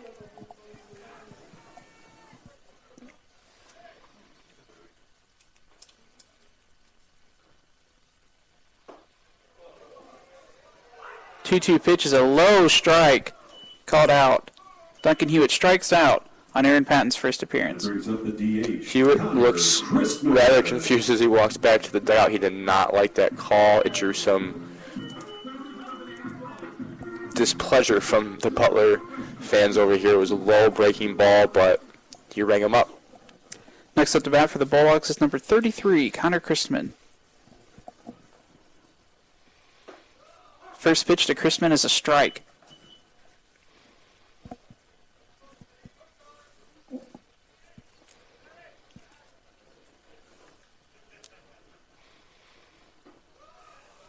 Patton winds up and throws for a second strike on Christman.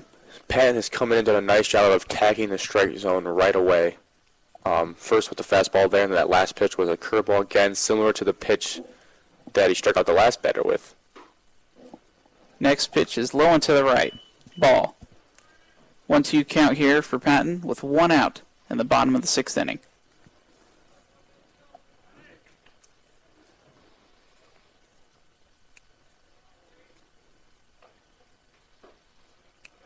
Another ball from Patton.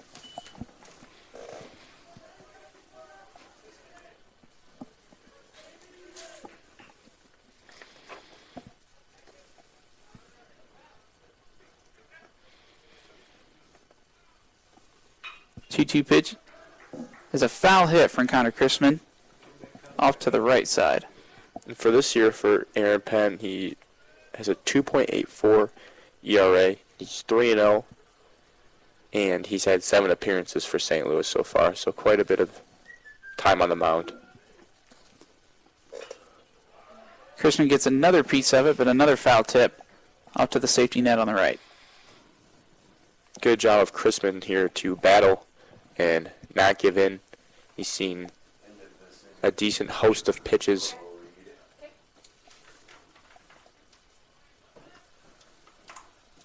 Two-two pitch.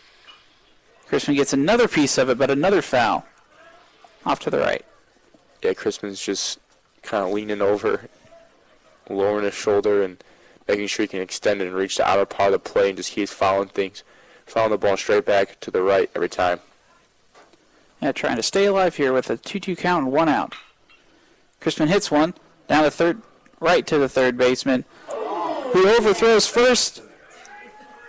And Chrisman's saved on first and makes it to second. Great job of Chrisman to put the ball in play for starters. That's why strikeouts are so deadly, because you never know what's going to happen. The third baseman didn't charge the ball probably like he wanted to. It kind of got into him. He backed up. Then made a solid throw, probably at knee level of the first baseman. The first baseman just dropped it. And Chrisman kind of ran into him a little bit. But the ball got by. The first baseman got on his way. And Chrisman ends up on second base now with 1 out. Yeah, Butler put a runner in for Chrisman. Number 2, Dan Bush comes in. Dan Bush is now senior utility, listed as a utility player into run now for Chrisman. So Coach Schrag wanting some more speed on the base pass, with that being the tying run. Next up to bat for the Bulldogs is number 23, Connor Dahl. Connor Dahl has had a few solid at-bats today, a single and a sacrifice bunt already.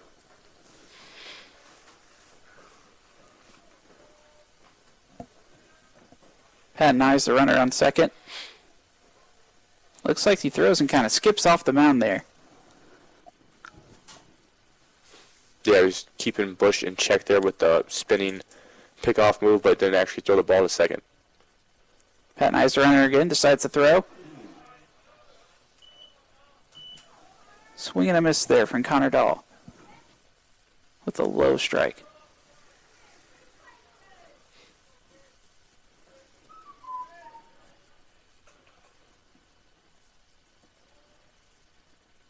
Second pitch. Dahl gets a piece of it, sends it to shallow left field. Bush heads to third. And Dahl stays on first. That brings up left field. Single there for Dahl. It was a low inside pitch. He did what you had to do with that, and he pulled it through the 6 hole. But it was too shallow that the run on second could not score, even though they put Bush in the faster runner. So now we have 1 out. Runners on first and third. Next up to bat for the Bulldogs is number 18, Chris Moranto.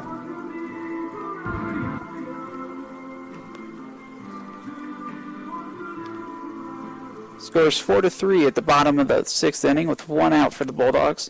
Really looking to tying run on third, trying to even up the score here. At this point in the game, St. Louis, you got to be wary of them trying to lay a bunt down, suicide squeeze here, because the tying run is on third base in the bottom of the 6th. First pitch is a strike from Patton. Nice pitch from Patton. Looked like another breaking ball. He has good control of his fastball and his breaking ball. He's thrown both, proven it time and time again, and he can throw those for strikes.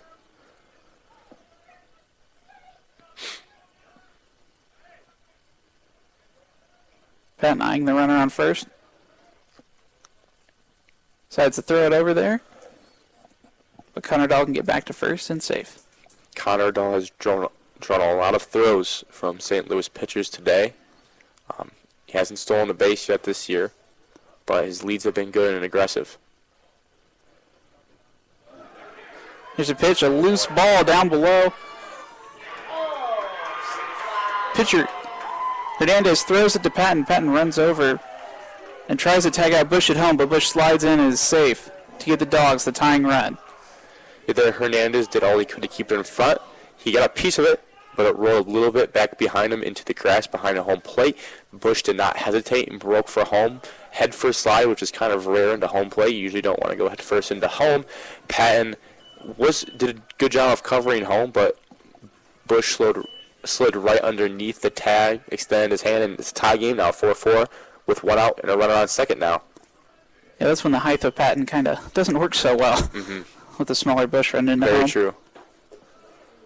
1-1 pitch here is a strike for Moranto. Big swing and a miss there from Moranto. He's looking to drive one and give Butler the lead and kind of change the whole momentum of the game. With a runner on second, we have a 1-2 count with one out here in the bottom of the sixth. Tie game. Next pitch from Patton is a low ball. Just lower than the strike zone. You could see Hernandez was holding that pitch there, looking to get the call, but the umpire would not budge.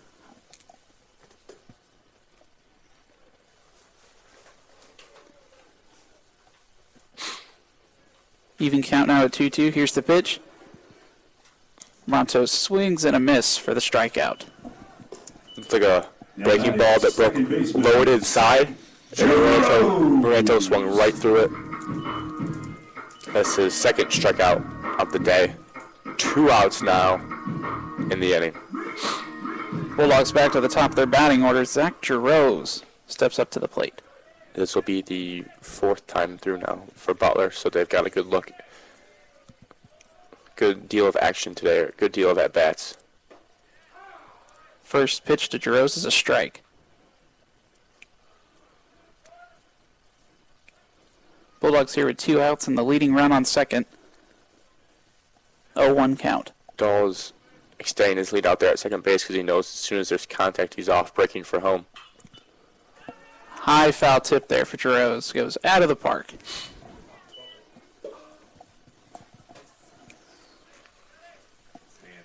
0-2 count now with 2 outs. 0-2, let's see what the leadoff hitter for Butler can do to stay alive. He's got to have the approach to just to drive it to right field. Don't do too much with it. Hit it where it's located. Just need a single here. Foul tip from Giroux. Off-speed pitch there from Patton. Good job of Giroux to stay back just enough. He was out in front of it, but just enough to get a piece of that one and foul it back. 0-2 count now.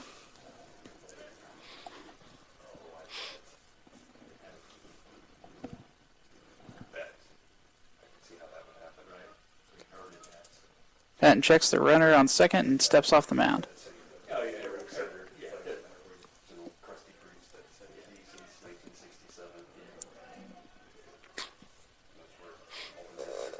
Here's the pitch. A swing and a miss from Giroux to retire the inning, leaving our runner on second for the Dogs. Score tie. At the end of the bottom of the sixth, we have a tie game, 4-4 here at Bulldog Park. You're listening to Butler Baseball on Indy Blue Radio. We'll be back after the break.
Welcome back to Bulldog Park. We're at the top of the 7th inning. Tie game, 4-4. Up to bat for the Billikens is number 9, Alex King.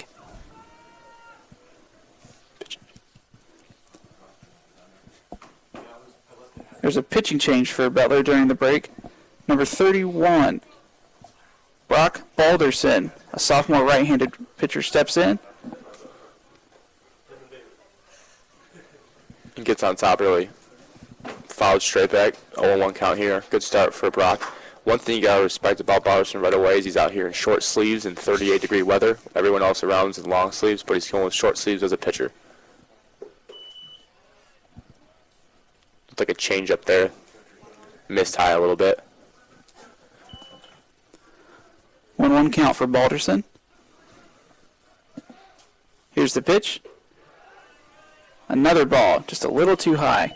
Balderson has a 6.35 ERA on the year. He's 0-1. He's appeared in 3 games and pitched 5.2 innings.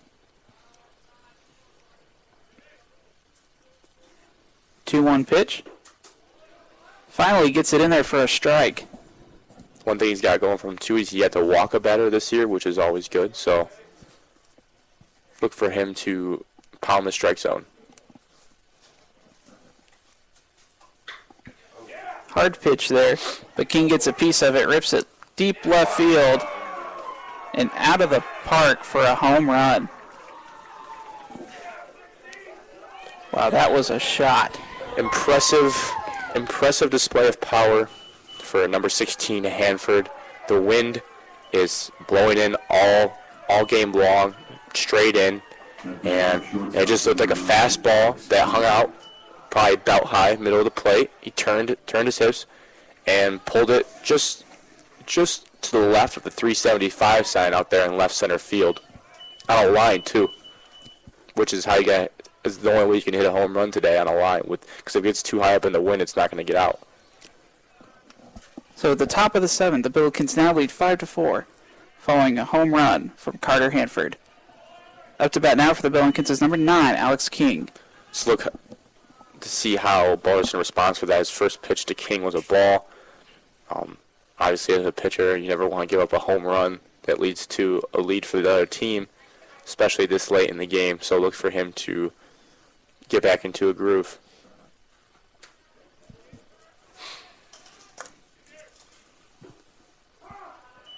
Second pitch to King is a strike, 1-1 count. It's about short-term memory loss in baseball. You got to forget about what just happened and move on to the next pitch.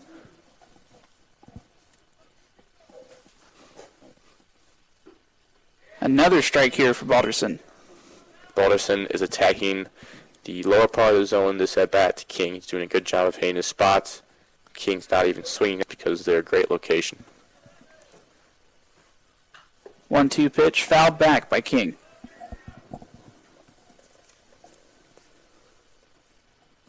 Nobody out still here in the top of the 7th.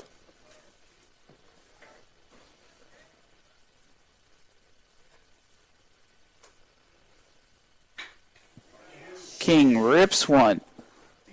Right back center field. Tyler Houston able to get back and make the out. That is the most Houston's have to move out there in center field all day. That, again, it was a flyout, but that was a well-hit ball. When Balderson's ahead in the count, he's got 2 strikes on the batter, lower in the strike zone. King got a hold of that one, but Houston was able to get back there and make the catch. Yeah, that definitely makes you nervous after giving up that home run. Next up to bat for the Billikens is number 19, Trent Limecooler. Limecooler hits the first pitch down the right field. It's played in. Limecooler makes it all the way to second. Good piece of hitting there from Limecooler, low and away pitch. Didn't try to pull it, do too much with it. Took it on a line over the first baseman's head down the right field line for a double. And the Billikens are hitting Balderson hard here. With 1 out and a man on second. And at the top of the 7th, it's 5-4 St. Louis. Next up to bat for the Billikens is number 4, Griffin Robinson.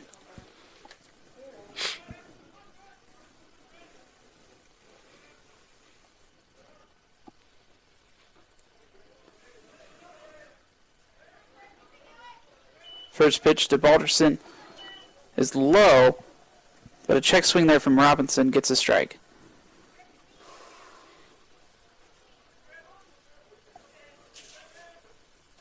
A 1 count now with 1 out in the top of the 7th. Yeah, Robinson may have been too aggressive there, seeing the last 3 batters come up and have great pieces of hitting. He wanted to jump on the first pitch that he saw, but that one was a little low. Balderson eyes the runner on second. Hartnagel was breaking to the bag, but it seemed that Balderson saw him too late and spun too late. By the time that he already spun, the runner was already back. Yeah, but Limecooler not taking a huge lead off a second.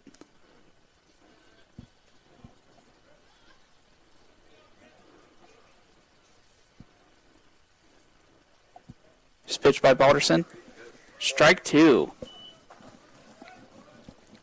So Balderson's done a nice job of getting ahead in these counts, but the key here is now that he's ahead, he's got to finish it. 0-2 count now with 1 out here in the top of the 7th. Billikens lead by 1. Balderson eyes the runner on second. Throws. Robinson pops it up to the infield. And Hartnagel gets the out. Good speed there by Hartnagel. It was kind of a little bloop into the infield over Balderson's head, but the rule is that you never want your pitcher to be catching fly balls. They just focus on pitching. So Hartnagel, having priority of fly balls in the infield, did a great job of hustling to get there. 2 outs now.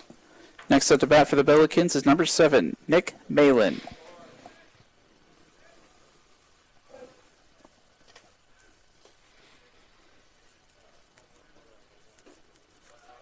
First pitch to Malin is a ball that almost got away from Hewitt. Limecooler thought about going, got about halfway and turned around and came back to second. Impressive backhand stab there by Hewitt. Part great hand-eye coordination, part luck. It seemed he kind of turned his head there and threw his glove out, but he was able to pick it and keep the runner from moving to third base.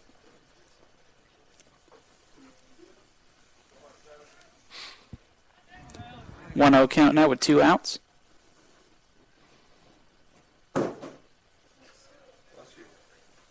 Balderson throws.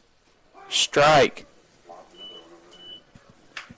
Breaking pitch there, off-speed pitch there from Balderson. Seemed like it kind of just floated over the part of the plate, but the change in tempo must have been enough for Malin not to swing. 1-1 count now with 2 outs. Balderson eyes the runner on second. Steps, throws. Low ball there.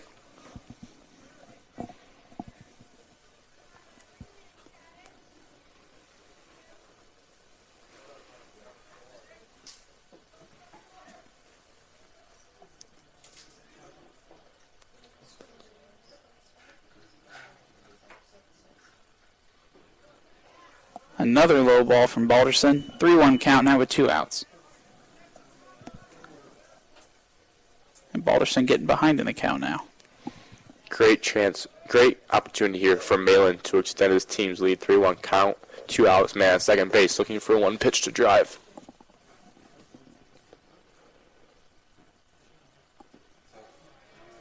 Another low pitch. Almost gets away from Hewitt, but able to get in front of it.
outside pitch there. Not a bad miss from Balderson. Looked like that was with the fastball, low and outside, a little bit off the plate. Umpire didn't give him the call, but you'd rather miss there than high and over the plate.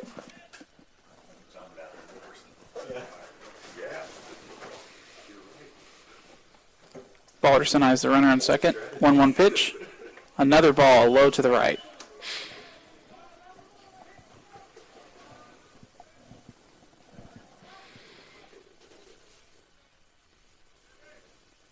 Two-one count now with 2 outs.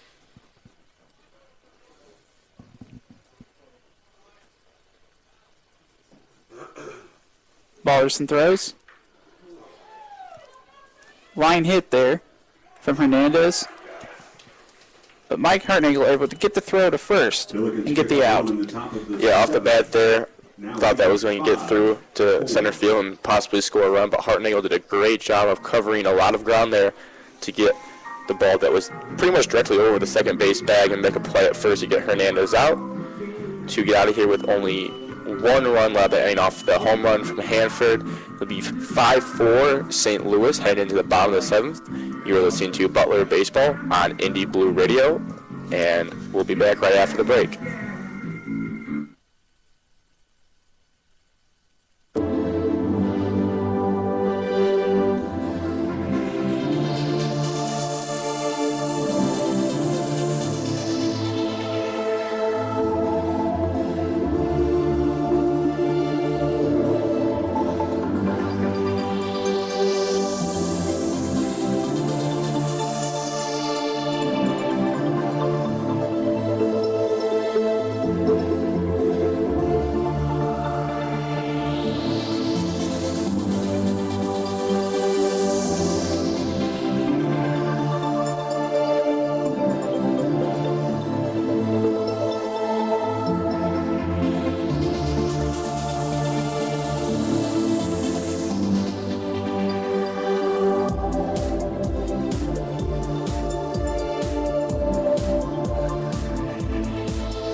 Leading off the bottom of the 7th for the Dogs, center fielder number 5, Tyler Houston. Welcome back to Bulldog Park. It's the bottom of the 7th, and we have a close game. The St. Louis Billikens lead the Butler Bulldogs 5-4. Up to bat for the Bulldogs to start off is Tyler Houston, number 5. This is a good chance as any for Butler to tie the game here. The 2, 3, and 4 hitters due up in this inning. First pitch from Patton is the low ground ball.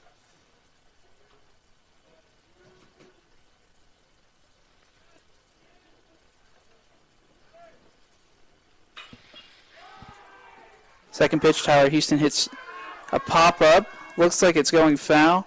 3 Billikens over there, and the right fielder makes the play for the out. That brings up first. Yeah, Houston dropped pretty low there in his swing, outside pitch, and got way underneath that ball and skied it to right field where there was a triangle of Billikens, like you said. The right fielder who has priority makes the catch. 1 out now.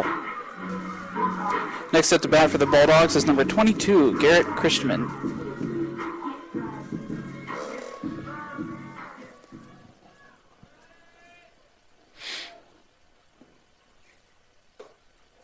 First pitch is a little inside. Ball.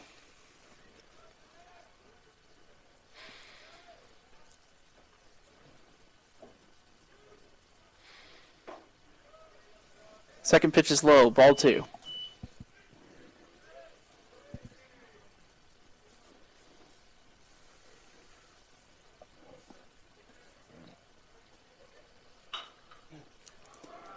Christensen hits the second baseman, can get over in time to get it to the first baseman for the out.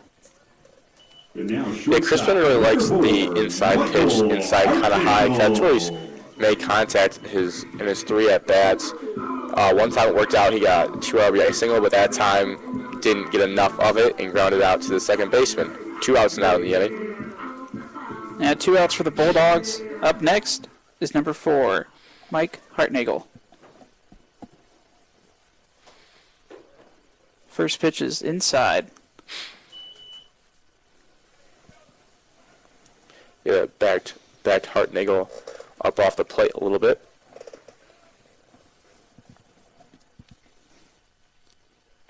Second pitch is inside for a strike.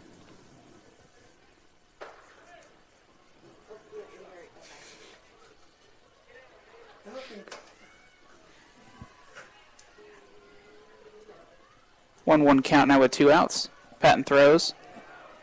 Hartnagel swings and misses for strike 2. Impressive breaking ball there from Patton. Kind of broke towards the last minute and fooled Hartnagel, who swung right over it. 1-2 count now with 2 outs. Low ball there.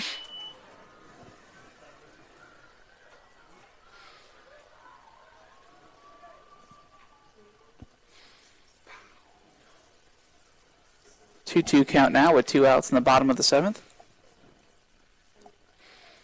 Patton throws.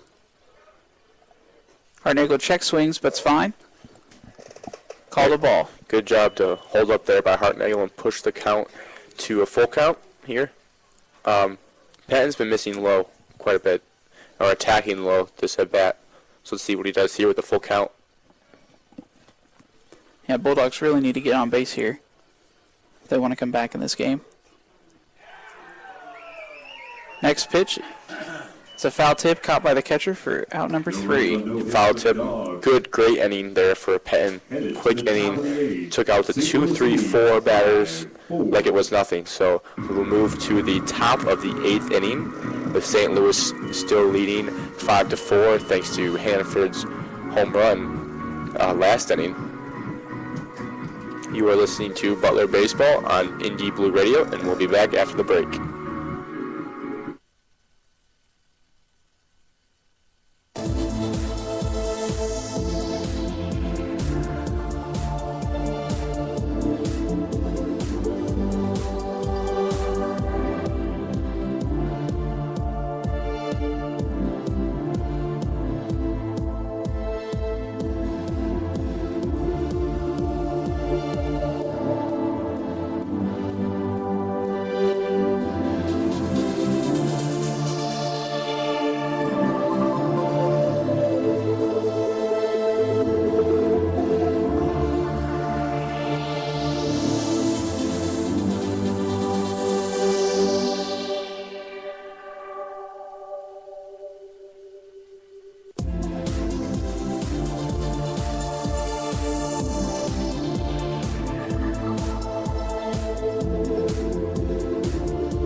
For the Billikens, center fielder number 1, Aaron Case.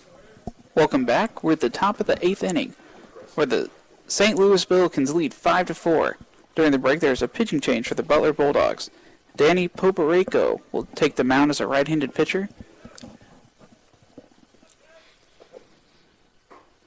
First pitch from Poporeco is a strike. The Billikens are at the top of their batting order with Aaron Case. Poporeco kind of has a semi-sidearm arm slot, kind of like a 3/4 slot, not straight over the top, but not full submarine. So as a right-handed hitter, it's moving from left to right, even his fastball, because that's where his release is.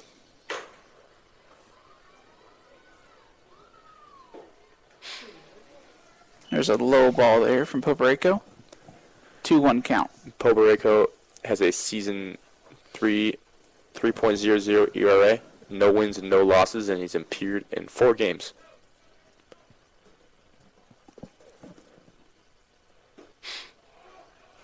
Next pitch is a ball to the right side.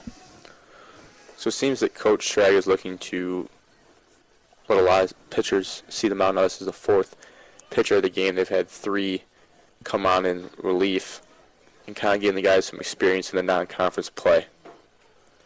3-1 count now. That's a tough pitch to hit for the St. Louis batters, because with his arm slot, when he hits the inside corner, it's just tough to hit because it's already coming from the left side. Here's a 3-2 pitch. And a walk for Pobereko. And that's kind of the risky run when you have an arm slot like Pobereko, that as you kind of bring the sidearm across, that you'll miss outside like he did there. Batting up next for the Billikens is number 20, Jake Gorella.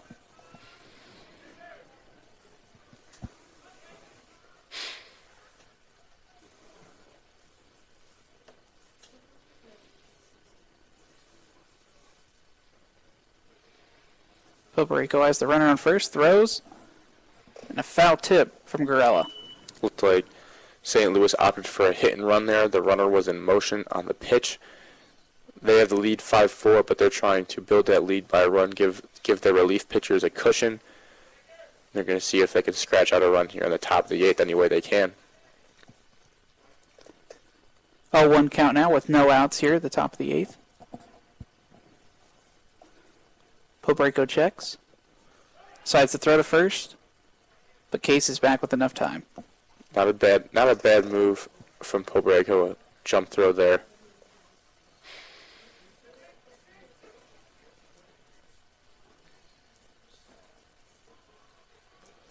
Pobereko throws for strike 2. Way ahead here. He's either looking to test outside of the zone to see if he'll chase, or he wants to keep it low at the bottom of the zone and try to induce a ground ball here, see if they can turn 2. 0-2 count now for Pobereko.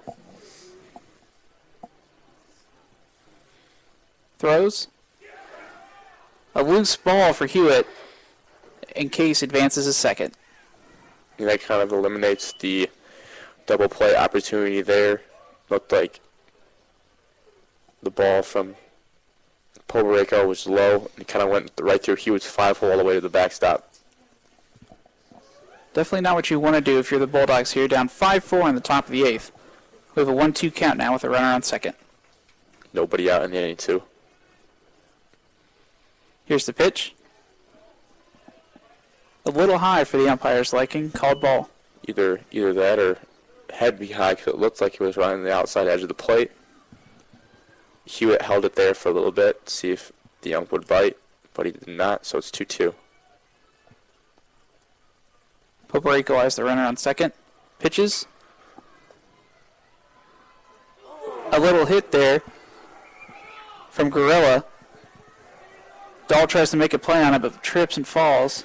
It was a dribbler down the third baseline. Couldn't tell if anyone was telling Gall to let it go, or Dahl to let it go, because it looked like it may have gone foul if he'd let it go.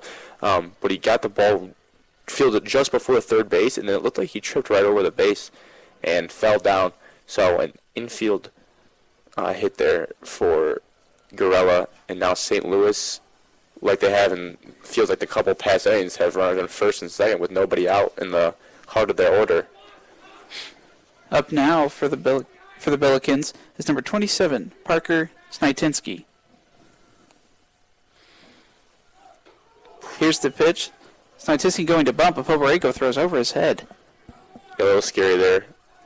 Squares, you leave yourself pretty vulnerable when you score the bunt, and Pobereko let it get away from him and it went over his head. Like you said, Snitinsky had to duck it. 1-0 count now with no outs here in the top of the 8th. Sometimes when you're pitching and someone kind of puts their bat out to bunt like that, it kind of throws you off because it's different than what you normally see. So some pitchers do struggle to throw strikes when batters put their bat out there to bunt. Pobereko checks the runners. Pitches. Snitinsky hits a fly ball over to center field. Tyler Houston comes in, makes the catch. No runners advance. Not a bad hit there from Snitinsky, just hung in the air long enough that Houston had enough time to get underneath it and make the catch relatively easily. Didn't have to dive for it. So now, good job by Pobrico to get one out in the inning and have a chance with the one ground ball to get out of it. Carter Hanford, number 16, up for the Billikens. He's the one that hit the home run not too long ago to put the Billikens ahead 5-4.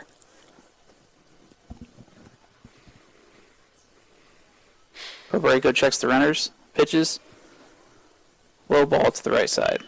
That pitch that Hanford hit out was kind of inside middle of the plate, so look for Pobrico to stay towards the outside of the plate against him and not put it where they know Hanford has power. You definitely don't want Hanford to smack one again with 2 runners on. Pobrico pitches. Called strike. Looked a little right, but the umpire calls it. That's where you want to live if you're Pobrico. It's a tough pitch to hit, especially with a hitter that you know likes to pull the ball, Hanford.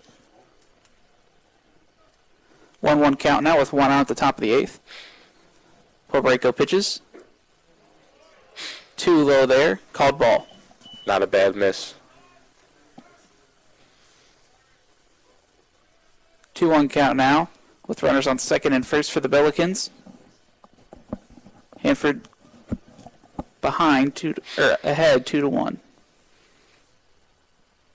Here's the pitch by Pobrico. Another ball low to the right. 3-1 count now. Hanford is sitting on 1 pitch only. If Pobrico leaves anything up towards the middle inside part of the zone, expect Hanford to take a big swing at it.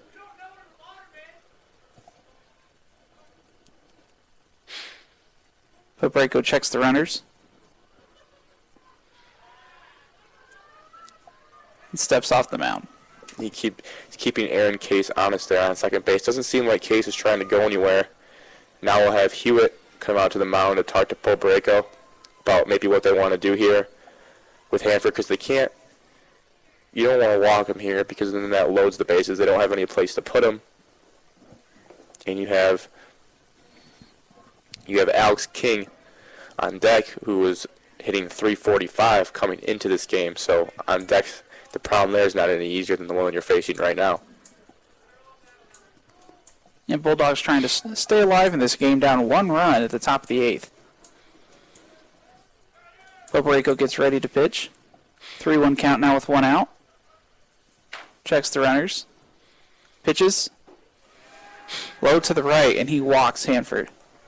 Yeah, he's letting his glove hand shoulder fly open a little bit too much, and that's why he's pulling that pitch far to the right instead of staying closed with that front shoulder and able to keep it inside the strike zone on the end or middle part of the plate.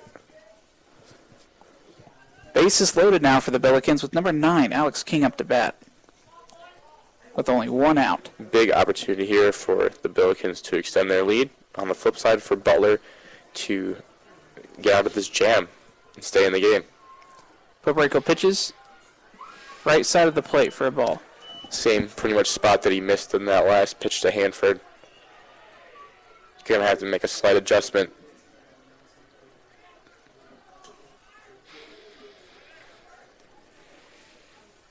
Pobrico pitches. Scrapes the ground for ball 2. You see there, it seemed like he made an effort to stay closed more. He missed down the middle of the plate, but instead he misses it low and bounces it. Good job by Hewitt to keep it in front.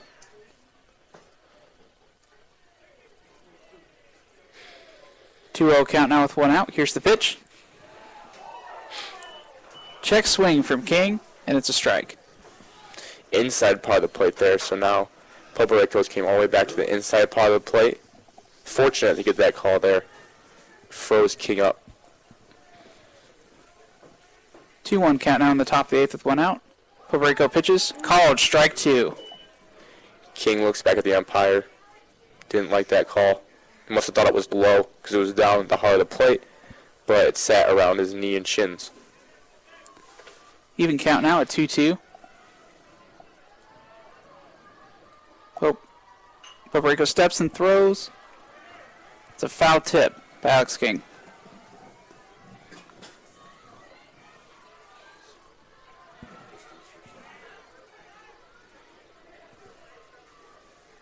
King staying alive in this 2-2 count.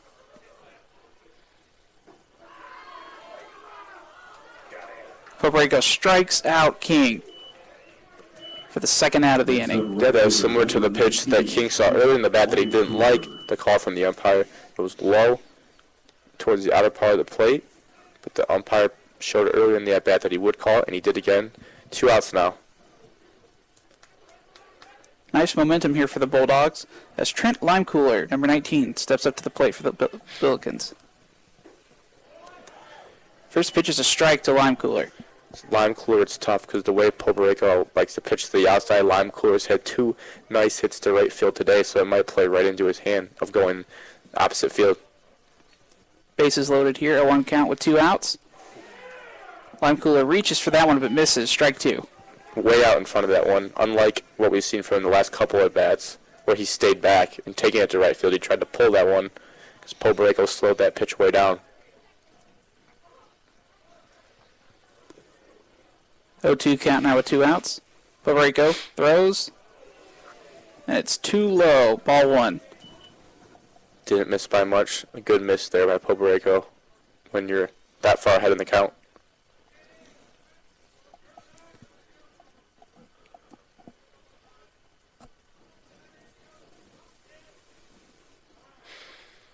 Bases loaded with 2 outs. It's like Limecooler called time there. Just try to get the tempo back to where he likes it. Here's the 1-2 pitch. Limecooler hits it straight up. You can tell the frustration as soon as he hits it. And Garrett Christensen able to make the play for the out. Yeah, Limecooler just kind of, he's in protect mode. He just kind of waved his bat at it and popped it right up. And Garrett Christensen was able to make kind of a basket catch there at the end. It didn't go very far, so it had come in quite a ways. But a great job of Pobrico and the Bulldogs to get out of that jam. They will head to the bottom of the 8th now, down 5-4, looking to tie the game. You are listening to Butler Baseball on Indie Blue Radio. And we'll be back after the break.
Hitting off the bottom of the 8th for the Dogs, right fielder, number 9. Welcome back to Bulldog Parker. Park. We have a close game here with St. Louis Billikens leading the Bulldogs 5-4. At the bottom of the 8th, leading out for the Bulldogs is number 9, Garrett Parker. For the most part, the reliever of St. Louis brought in Aaron Penn has done a great job of shutting down Butler. First pitch from Patton is a ball. This is a lefty-on-lefty matchup with Patton and Parker.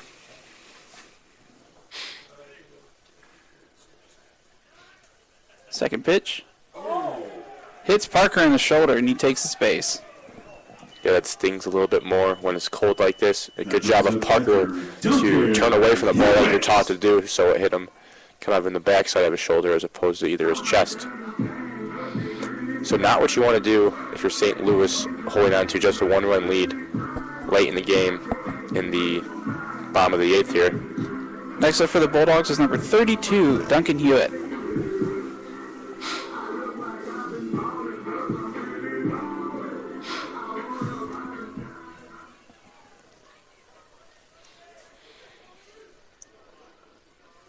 Patton throws. Bunt shown here from Hewitt. Good job of pulling back there by Hewitt. That'll be a ball. It was kind of up in the zone. Good discipline there.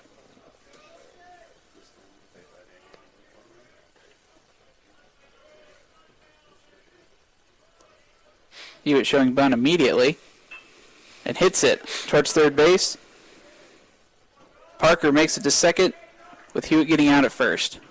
Hewitt will be greeted by a number of high fives in the Butler dugout because he did his job there. It wasn't flashy, wasn't pretty, but he got the job done and moved a very important tying run to second base. Now batting 21. And it looks like we'll have a pinch hitter for the Bulldogs. Yeah, up next for the Bulldogs is pinch hitting is number 21, Harrison Freed. Yep, and he's in for Connor Crispin. Yeah, the Bulldogs swapping out designated hitters here in the bottom of the 8th. Billikens lead 5-4. Bulldogs have a runner on second with 1 out. Harrison Freed is hitting .286 on the year and has played in 6 games. First pitch to Freed is a strike. Yeah, Patton staying strong for the Billikens late in the game. 3 or 4 errors off, but yeah, you'll figure that out. Freed's only a freshman, too, from Westfield, Indiana. Second pitch gets away from Patton. Upstairs in the right for a ball.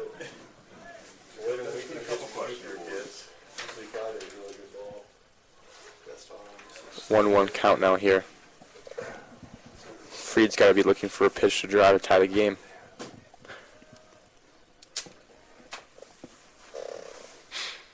Patton throws. Freed tips it straight back for foul. 1-2 now.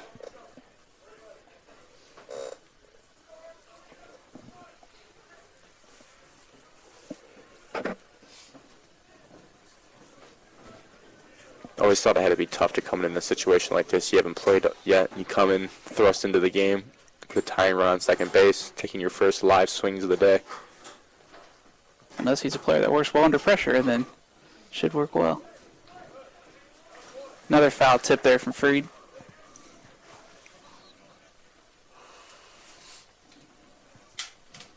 He's done a good job of keeping this at bat alive, being down 1-2 in the count. Just getting pieces of the ball to foul it off and stay alive. Yeah, Bulldogs 1 out here in the bottom of the 8th with a 1-2 count. Billikens still have the lead, 5-4.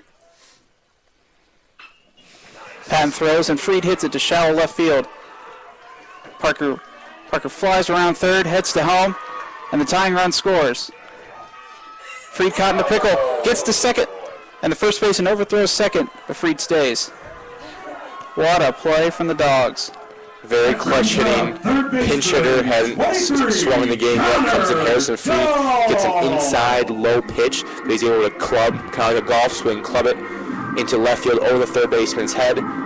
Great base running by Parker to get home. And even better, Freed was caught in a pickle over here between first and second. Like you said, the first baseman had a chance to get him out, but threw it away low for an error, and Freed is safe on second base. Bulldogs are in business now, only 1 out. Like you said, Connor Dahl is up to bat, who's had good at bats all day long, and that prompts St. Louis to have a mound visit here. Yeah, there's a pitcher warming up for the Billikens in the bullpen. Don't know if they'll make the change, and they're going to. Billikens making a late pitching change here in the game. It was kind of surprising because Patton had done a good job pounding the strike zone with his fastball and curveball, able to keep the Bulldogs at bay, but there they scratch a run out, and now they're forced to go back to their bullpen is St. Louis. And Patton's been strong for the Billikens, but his time's up.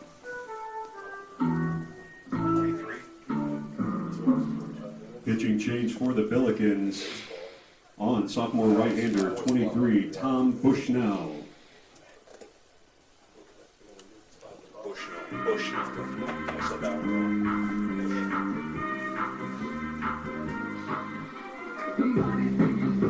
Billikens switching it up here, bringing in a right-handed pitcher, number 23, Tom Bushnell.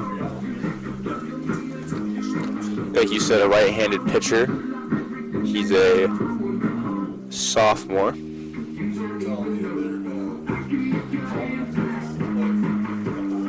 Bushnell's ERA in the year is 6.75. He's 1-0. He's appeared in 6 games so far, so this is his 7th appearance of the year. He's thrown 6.2 innings. He's walked 5 batters and struck out 5 batters. So he's seen a decent amount of action. Not the go-to guy in the Billikens bullpen, but one of their top relievers. And he finds himself in a situation where there's 1 out in the bottom of the 8th with the go-ahead run on second base. And the Bulldogs' number 8 hitter, Connor Dahl, up to bat. Yeah, the Bulldogs scrapping again in this game. Played St. Louis last night and had a rally towards the 8th and 9th innings to come back and beat St. Louis 6-3. Bulldogs are looking to repeat in this game. Right, they have fared well against the relief pitching for St. Louis. Yesterday, the aces were trotted out there, as usually happens in Friday games. Butler, Jeff Shank was the ace, and Miller Hogan was for St. Louis.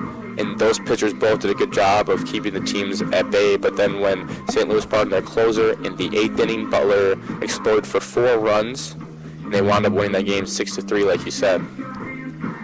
Play resumes now.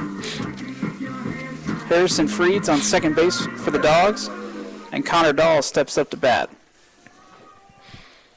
Tom Bushnell looks to throw his first pitch. Bushnell throws. Too low, it's a ball.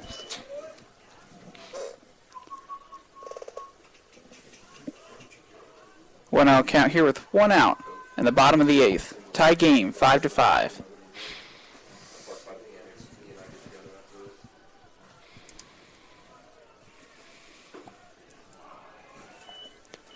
Looked like a similar spot there, but a strike this time, 1-1 count. Bushnell is doing a good job of attacking the lower outside part of the plate.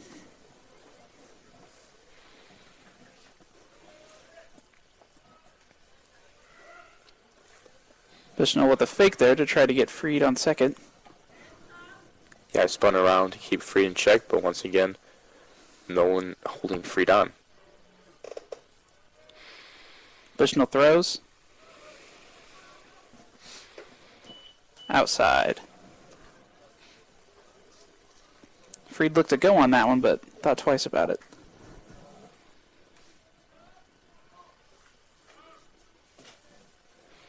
Two-one count now with 1 out. Bushnell has the runner on second. Pitches. Connor Dahl hits one right to middle field. Great piece of hitting by Connor Dahl. Right back at the pitcher, over the mound, through second base, right into center field. To Case's defense, he did a great job of charging the ball and getting it in, which prevented the run, Harrison Freed, from scoring. So now Butler has first and third with 1 out. Next up to bat for the Bulldogs is number 18, Chris Moranto.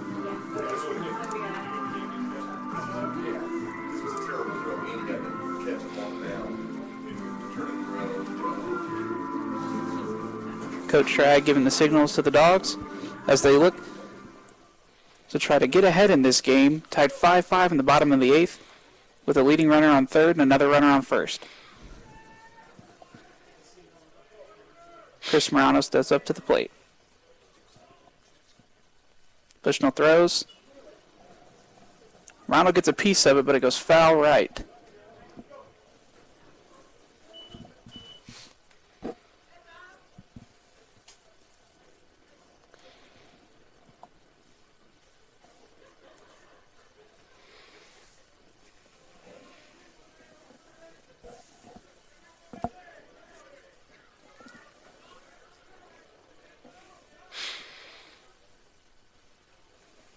Bushnell throws. It's a bunt from Moranto. Just too far right, and it goes foul. Freed was booking it for home. Yeah, that was the first suicide squeeze we've seen of the game. In the past, they've done like a safety squeeze. This time, Freed did break for a home, and Moranto could not get it down fair. It goes foul. So now he's in an 0-2 hole. Again, bunting has been a struggle for both teams today. They haven't been able to get bunts down for the most part when they need it. And the woods kind of died now, too, which might lead to some interesting play here late in the game. Bushnell throws. Rondo gets a piece of it, but it pops up. Gunner's going to tag. Over to middle center field. They throw it, but it's too late. And Harrison Freed comes in to score for the Bulldogs.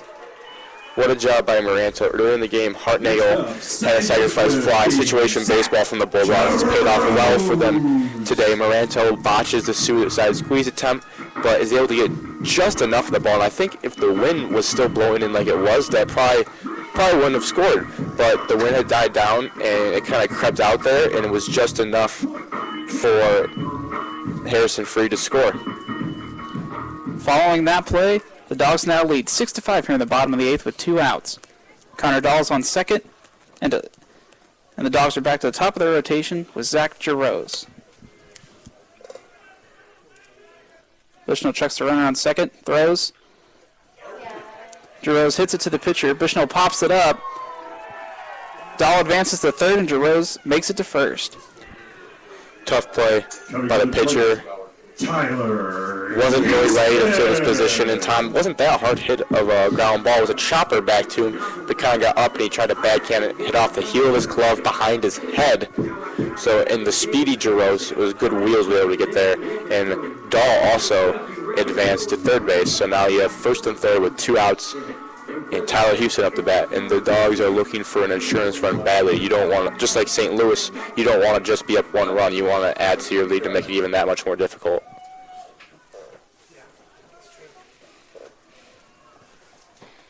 It's been a tough stretch for Tom Bushnell since he's come into the game.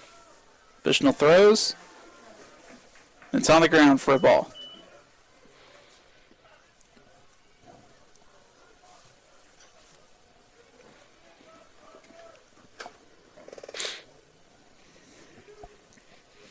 One 1-0 count now with 2 outs in the bottom of the 8th. Bushnell throws. Called strike.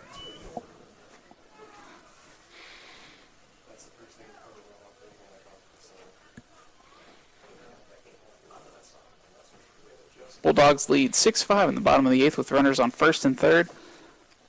Houston's up with a 1-1 count and 2 outs. Bushnell throws. Houston cranks one, but it goes foul right. Giroux was trying to take second there, take the free base. But Houston fouled it back to kind of stop him. Base runners for Butler are making sure they're seeing Coach Schrag's signs correctly right now. Last thing you want to do is make a base running error in a situation like this. Here's the 1-2 pitch. A swing and a miss for Houston to retire the inning. There's a fastball. You can't ask for much more than that if you're Tyler Houston, but Bushnell, to his credit, was able to blow it by him. Only limit the damage to 2 runs in the inning, but not before Butler takes back the lead 6-5 as we head to the top of the 9th. You're listening to Butler Baseball on Indy Blue Radio, and we'll be back after the break.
Welcome back to Bulldog Park. We're at the top of the ninth, and we have a close game where the Butler Bulldogs are beating the St. Louis Billikens 6-5. There's been a pitching change for the Bulldogs. They put in their closer, number 41, Chris Myjack, a right-handed pitcher. And Butler kind of features a bullpen by committee scenario, but one thing's for sure, Chris Myjack is the closer. He is a 0.00 ERA, 6 appearances. He got a save yesterday, total of 5 saves on the year.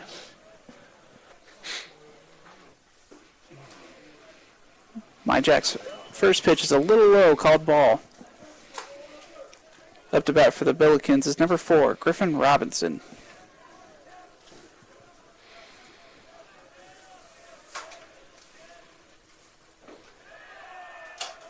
Second pitch for Myjack is a little outside, ball 2. Low again, and the last thing you want to do if you're Myjack is walk the first guy, so look for him to maybe take a little bit off and test Robinson here. 2-0 pitch is a strike.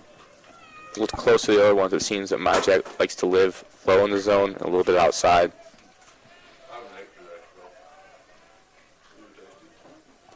2-1 count now, with no outs in the top of the ninth. The Bulldogs lead 6-5.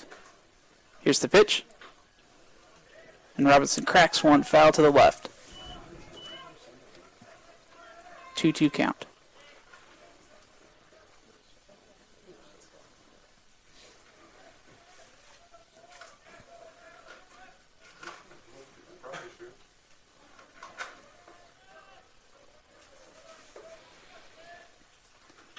Myjack throws, and Robinson hits it to third base.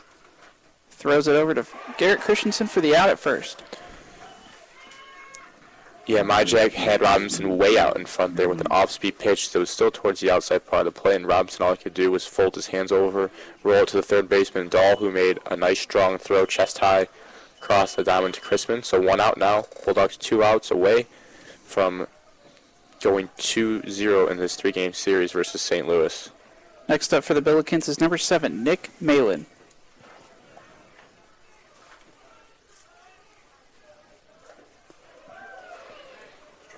Fouls the first pitch, strike 1.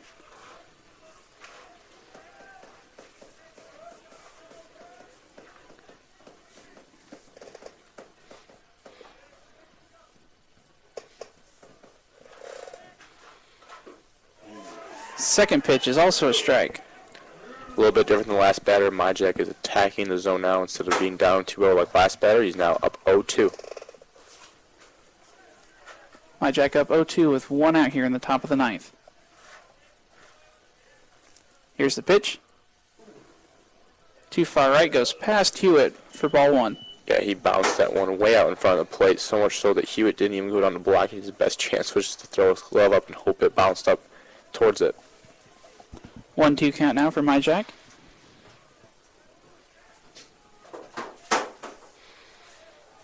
He throws. And he strikes. Got a strikeout for Nick Malin for the second out of the ninth inning. Good pitch. Again, Myjack's been attacking the low part of the zone. That one looked the inside part of the plate too. It froze Malin up, and the umpire did not hesitate to call him strike 3 looking. 2 outs now. Up next for the Billikens is number 8, Ryan Hernandez. Hernandez swings on the first pitch into far right field, and it just scrapes fair left of the foul line. Parker throws it in and gets it to Mike Hartnagel as the cutoff man. Yeah, tough one there. Just a good piece of hitting of taking the ball where it's pitched, not trying to yank it, pull it, but sending it into the right field. The ball seemed to carry out there, landed right in the far right corner by the 330 sign down the line. Good job by Parker to limit that to a double instead of a triple. And now we'll have a pinch runner for St. Louis. Kyle Fletcher, number 2, comes in to pinch run for Ryan Hernandez after he hit that double. Makes sense. Coach wants as much speed as possible on the base pass, with that being the tying run. Also impressive, the 9-hitter Hernandez with the hit there, the catcher. Coach Schreier gonna walk out to the field and have a talk with his infield. Next up to bat for the Billikens is number 1, Case, Aaron. They're back to the top of their batting order.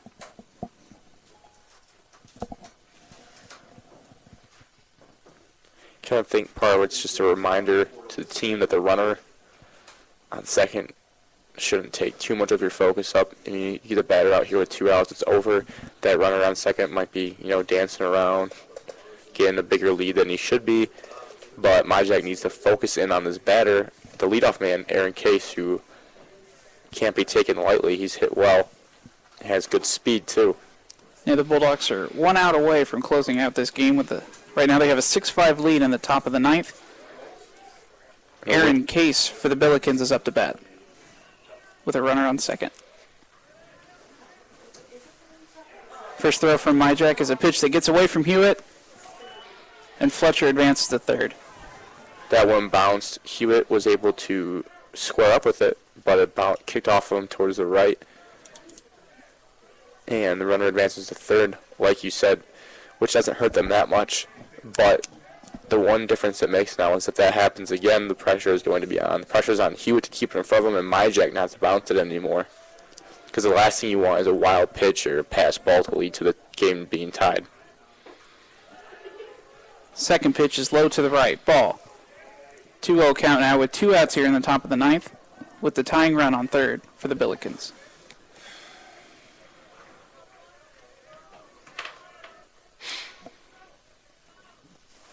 Myjack throws. Low again for the third ball. Good block by Hewitt there. Keep that one in front, not let it go through his 5-hole.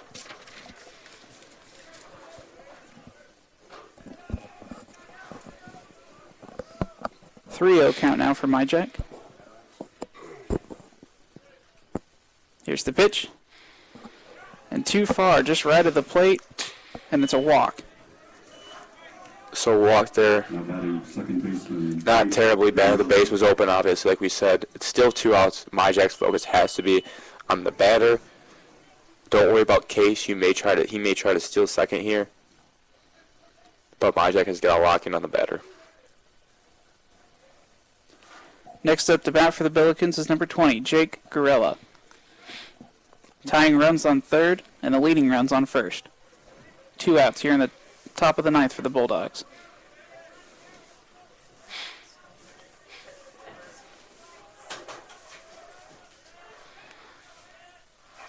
Myjack throws, and it's low in the dirt for ball 1. He's giving Hewitt a workout back there. He's bounced several pitches. And the pressure is on Hewitt to keep it in front of him with the runner on third, the tying run on third. 2 outs here. 1-0 count. Myjack throws inside for ball 2.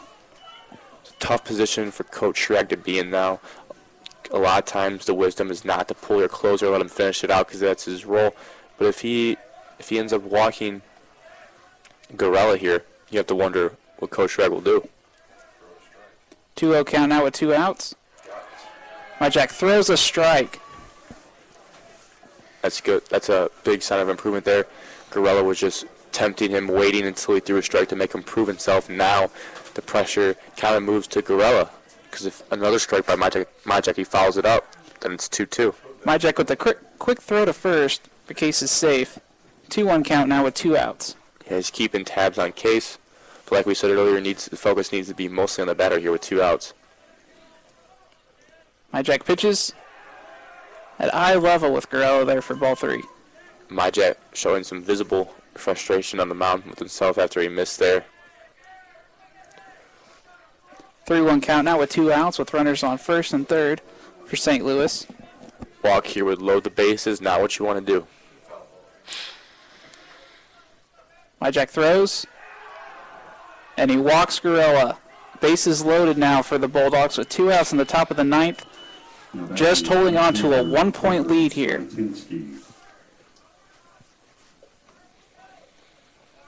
Hewitt goes out to talk to Myjack quickly. That's a freshman Hewitt going to talk to a redshirt senior Myjack. Myjack kind of told him to go back pretty quickly. Wants to finish it up here with 2 outs and bases loaded. He's got to get one batter out, but it's not going to be an easy one. Up next for St. Louis is number 27, Parker Snitinsky. Here's the pitch. Strike. Big difference there from Myjack getting out ahead. Let's see if it changes the kind of course of this at-bat. Snitinsky is their 3-hitter. Bases loaded here at the top of the ninth with 2 outs. The Dogs holding on to a 1-point lead.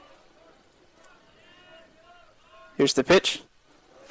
Snitinsky swings and hits it foul to the right. Strike 2. 0-2. 2 strikes, 2 outs. Bases loaded.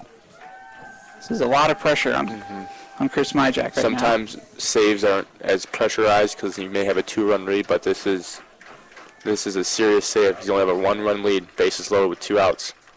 Here's the 0-2 pitch. And it's low on the ground, but Hewitt gets in front of it. No runners advance. Fantastic job by Hewitt to keep that in front. He had to shift his whole body to the right and pretty much land in the middle of the left-handed batter's box in order to stop that one and keep it in front of him.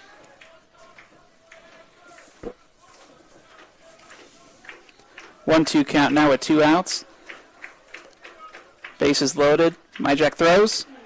Low to the right again. He was able to stop it again, but now it's a 2-2 count. Deja vu, same pitch, same spot, same good block. Gotta be a lot of pressure on Hewitt to keep it in front here with bases loaded. Myjack trusts him, though. It's apparent he's willing to throw that pitch. 2-2 count with 2 out. Myjack throws. Snitinsky hits it to first baseman Garrett Chrisman, who retires him for the final out. The Bulldogs hold on to a 6-5 lead to close out the game. Great job by Myjack to close that one out. He threw it inside pitch, and it sawed off Snitinsky, who hit a dribbler to first baseman. Those are kind of tough sometimes. That ball had crazy spin on it. Chrisman, to his credit, did a great job of coming to charge that and not let it get back because it could have took a weird hop. He corralled it, stepped on first, and the Bulldogs pull out a 1-run, 6-5 win here at Bulldog Park against St. Louis. So the Bulldogs move to 11-6 on the year, and St. Louis moves to 14-4. It was an impressive win overall. Yes, very impressive for the Dogs. Dogs get the win yesterday over St. Louis, and a close game that took a rally in the 8th and 9th innings to win. Today, a little more intense. Gets a 6-5 win in the end, and they'll take on St. Louis tomorrow too in this 3-game series. Right, it was really back and forth victory. Yesterday was a comeback, but it all happened at once. This time they got the lead, lost it, got it back, lost it. It was really back and forth. So overall great game between two